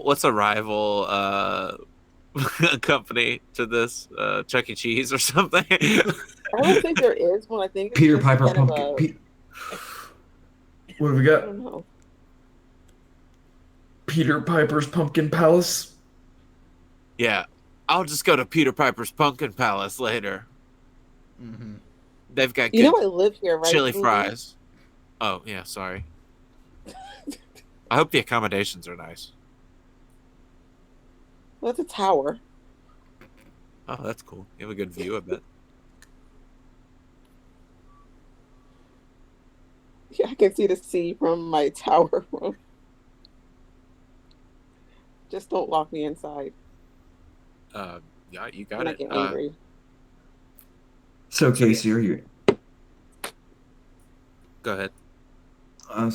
Kasey, are you interested in meeting someone who can tell you a little bit more about the crown than you currently know? Well, what do you think that I know about the crown? I think that you know enough to know why you need to hold on to it, and not enough to keep it from shattering. So, Well, kind of I'm a the one broad who shattered it. spectrum. I'm the one I'm who shattered aware. it. We're all aware. So, I can go to someone.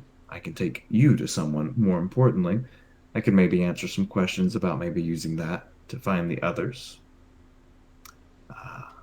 As birds of a feather do to flock together, they say.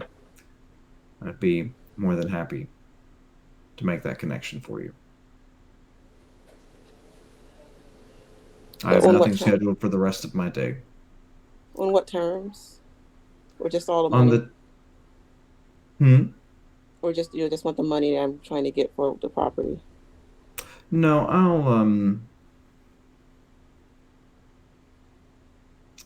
I I think that we'll say that let's just say you owe me one. Be careful making deals with him. No offense, Eugenēs. A reasonable concern. Just make sure it means something and that it's worth it. It's the crown what is worth crown it. worth. Joey comes back around this point. He has Kasey's ridiculous ass drink prepared. He managed to find Eugenēs. He's got your drink as well, and he just he stops short of throwing a shot glass or the tumbler at Vesuvius, but kind of forcefully tosses it that way, and then turns around without saying anything else. He puts down a chocolate. Joey, you're the best. Yeah. When Joey walks away, I'm gonna briefly say I'm not sure your friend knows who he's dealing with. And it's Kasey would know that Joey is not even in Mortalis. Joey is just immortal. Exactly. I could. He That's does what not I know thought. about the supernatural. Like, don't be mean to poor Joey. And he before okay. he walks back to the kitchen, he drops a chocolate shake onto Kendra's booth, who essentially picks it up and is like sitting sideways in the booth, just feet up on the cushion, just facing your table, just sipping the chocolate milkshake at this point. It sounds like you two have made a deal. I'm willing to help in whatever way either of you need Well, me to. So, I needed you to do something else. well, I can do multiple things. I'm very well versed in doing things other than killing people. I know it may not seem like that. I say that sort of a low volume. Well, yeah, other than not kill me because I don't want to die. No, I'm not going to. But listen, the whole thing with your sister, I have no idea how that's going to turn out, but I'll keep you posted along the way. Well, I'll explain the situation to y'all, but I need you to kind of watch my place for a while because I'm going to call Mary Ellen to stay with me while I heal up from everything. Okay, I will make sure to keep in contact with Ursula because she's got her friend over there, and I'll point to what's her name again? Kendra. I point to Kendra and I say, uh, I've got her helping keep an eye on you in case someone tries to come and take that thing from you. I'm not sure how long our arrangement's going to go through, but as soon as it's up, I will focus my attention on taking her place. If you don't mind me tagging along. I mean, whatever you need to do, I don't mind. I'll just tag along. I've got a few games on my phone I can play. It's fine. Well, we should be going. Or do you not want to? Do you want to risk someone else getting the jump on us and taking the crown from you while you are? Oh, hey, well that's really cool. What happened? I got a tornado alert. Oh, we love that. There's a Oh. tornado in my area until 11:30. Take shelter now in a basement or in an interior room of your lowest floor of a sturdy building. If I'm outdoors, move to a thing. Well, I'm not, so. 11:30 is a while from now for you. That's a long. That's That's like 45 minutes. Yeah. Damn.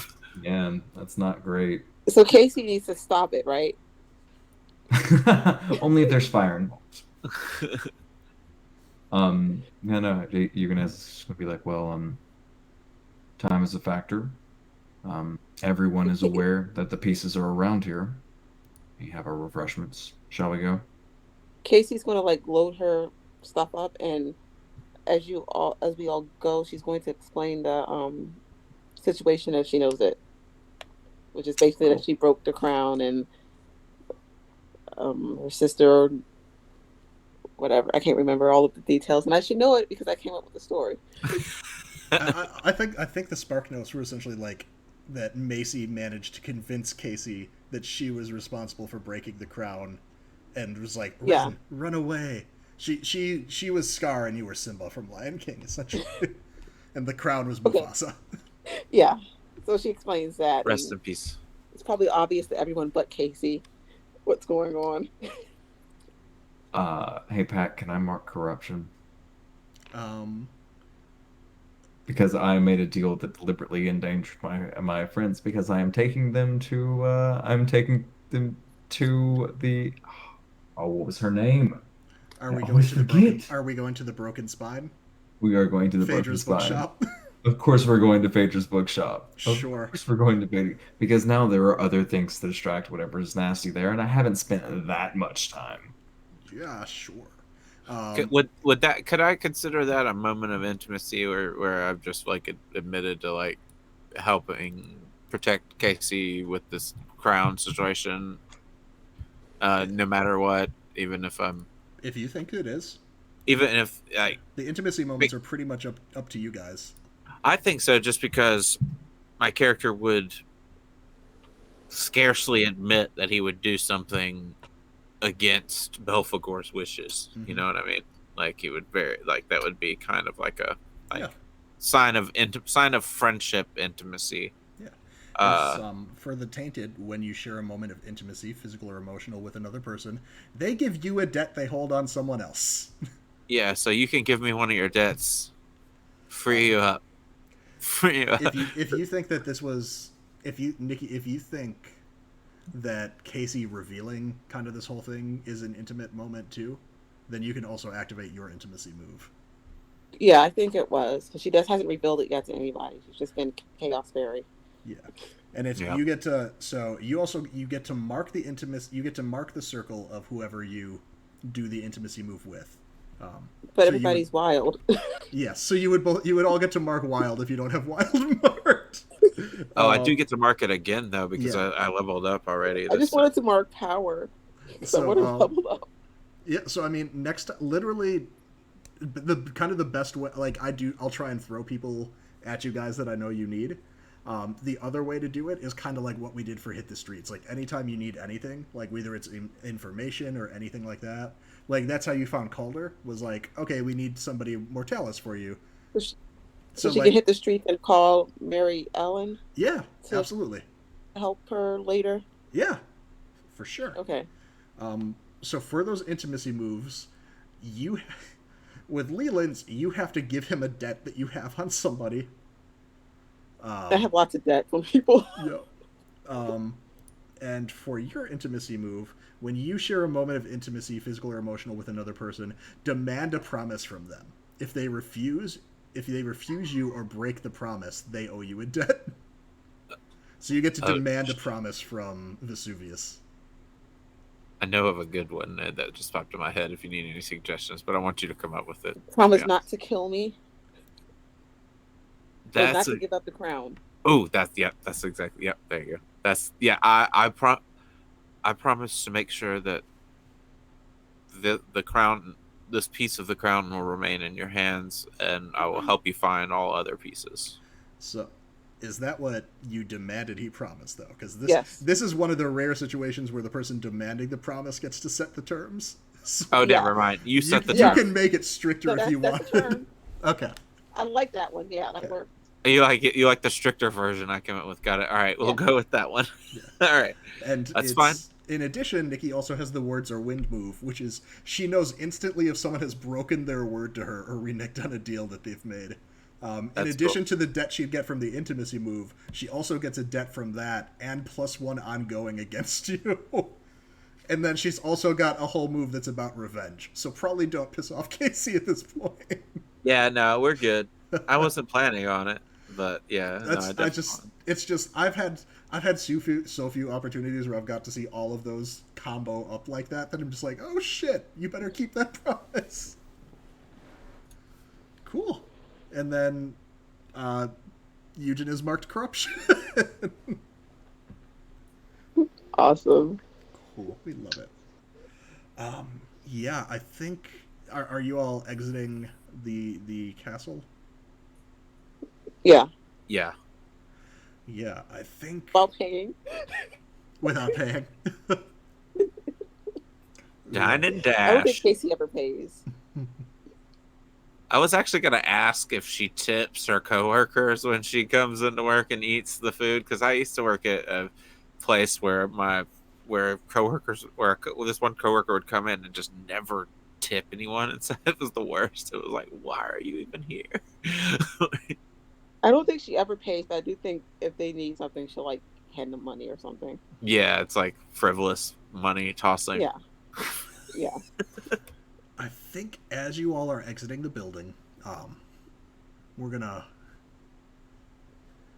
stop me if this is not okay, but circling back to that one failure that Eugen has had on scoping this place out, you take an odd step into some of the non-pavement outside, like into the greenery or the dirt, and a sinkhole opens up underneath you. And Eugenēs falls out of sight. And that's where we'll end for this week. We bring the party together, you take them away. What are we doing here? He's not far. I'm just kidding. No, that's cool. Sounds good, yeah. And next now Kasey's going to have to find another agent. Yeah. He's probably fine. So I figured my reasoning for wanting to hunt down and murder Gloves, obviously, for obvious reasons, she killed my friend, quote unquote. But my entire job is to assassinate my patron's enemies. You know, why can't I have enemies too that need assassinating? You know, that's kind of my logic. You know, and I forget this because I know it was. I think it might have been the week you weren't here. We did get a bit more information on Gloves, I think, as part of IC Historian, as part of Olive's research. Yeah. Downtime stuff was, yes, because she was looking into the second arc. Yeah. And a vulnerability or a weakness that they have. And the one that she got is that Gloves is not actually a member of the second arc.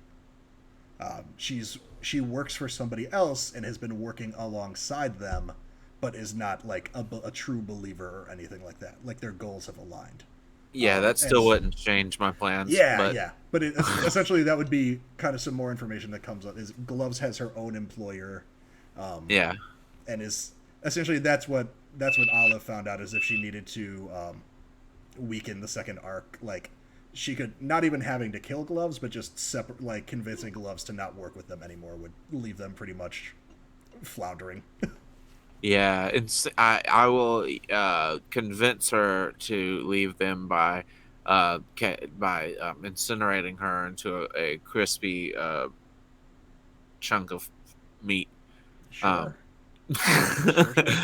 She killed my vampire friend. Don swung first. Hashtag Don swung first. I don't Whoa, care. We that were is in a bold hashtag. we were in an excursion together, and it was open season on everyone. He had every right to do so. I'm gonna get my shit wrecked by a tornado I see in the next like 5 minutes, and this is the last word you say to me. No, Okay. don't say this. All right, I love you, Listen, Zan. I'm listen. sorry I give you shit all the time. You're a nice guy. Listen, not only did Gloves and the Reverend invite you for a conversation, you then attacked them and got your friend to attack them. Well, that's because That's how I saw things go down. That's because they were You're a little stealing rude, people's. They were stealing people's powers against their will. It was a whole thing. They deserved it. They were exercising demons, is what I saw. Yeah. Well, okay. I guess you're part of a crazy cult then, because I didn't see that. Anyway, I had fun. Yes, I did too. Yeah, why don't we go around, do outros, and we will jump in next week and see where we land. Zan, do you want to go first before? Yeah. While you've still got Yeah. internet. Well, I've still got internet, right? Oh man, big frights about that. Big frights. I don't do well with quiet. Not excited. But yeah, I'm Zan. I'm a professional GM and content creator for 5e, World of Darkness, Powered by the Apocalypse, and a whole bunch of other stuff. You can catch me a whole bunch of places, a whole bunch of times. Check it out at the beginning of the stream. Short version is I'm on Blackfeather on Tuesdays, Polished Scripted channel on Tuesdays and Fridays, right here on Sundays and Wednesdays for the next few weeks, and on my channel Mondays and whenever I feel like playing a fucking game. Come check me out. I do cool shit, and I'm doing a remake of my favorite aspect of 3.5 to 5e, and I'm gonna have some really cool teaser art to share probably in the next like 2 weeks. Really excited. Gonna be great. Cool. Icy Historian is not with us this week, but I have included her links in chat. Check her out. I don't know what she gets up to on Monday, but I do know you catch her for Standing Stones on Tuesday on Blackfeather Guild with Zan and myself. No, I know what she does on Mondays because she's going to be on Zan's channel with Calliope and you, right? You're muted. Sorry. It's my fault for Monday. making you Yeah. talk. So we've got like rotating groups that are coming in and out. Got Like it. me, Calliope, and Juliet are kind of like the core three, and then we kind of rotate some other folks out. Cool. Big Yes. big group project. Check out her Twitter. That's where she'll post most of her stuff. Leland, would you like to go? That was the opposite. I muted myself. All right. Yes. Yeah, you can find me next on. You can find Nikki and I next on Friday at 7 p.m. Central on twitch.tv/RAVVYN, the Blackfeather Guild. I'm sure that link's been posted in chat already. But yeah, check it out. We are playing a fundamental RPG game called Welcome to Madison. That's wacky and wild and wonderful. So come check it out.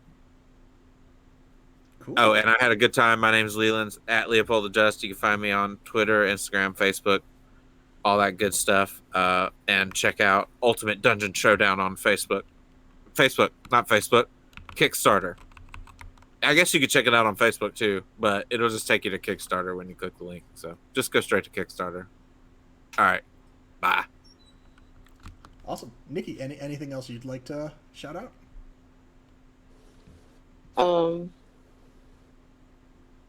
Not really. I mean, I probably should. No, because I completely froze up. That's cool. No is an acceptable answer. Yeah, I posted Nikki's Twitter, and so check that out. And for me, I'm Pat. I am a Tactric, like this channel that you've already found. It's the same name I've got on Twitter. You can catch me next on Raven, Twitch TV // I'm just adding.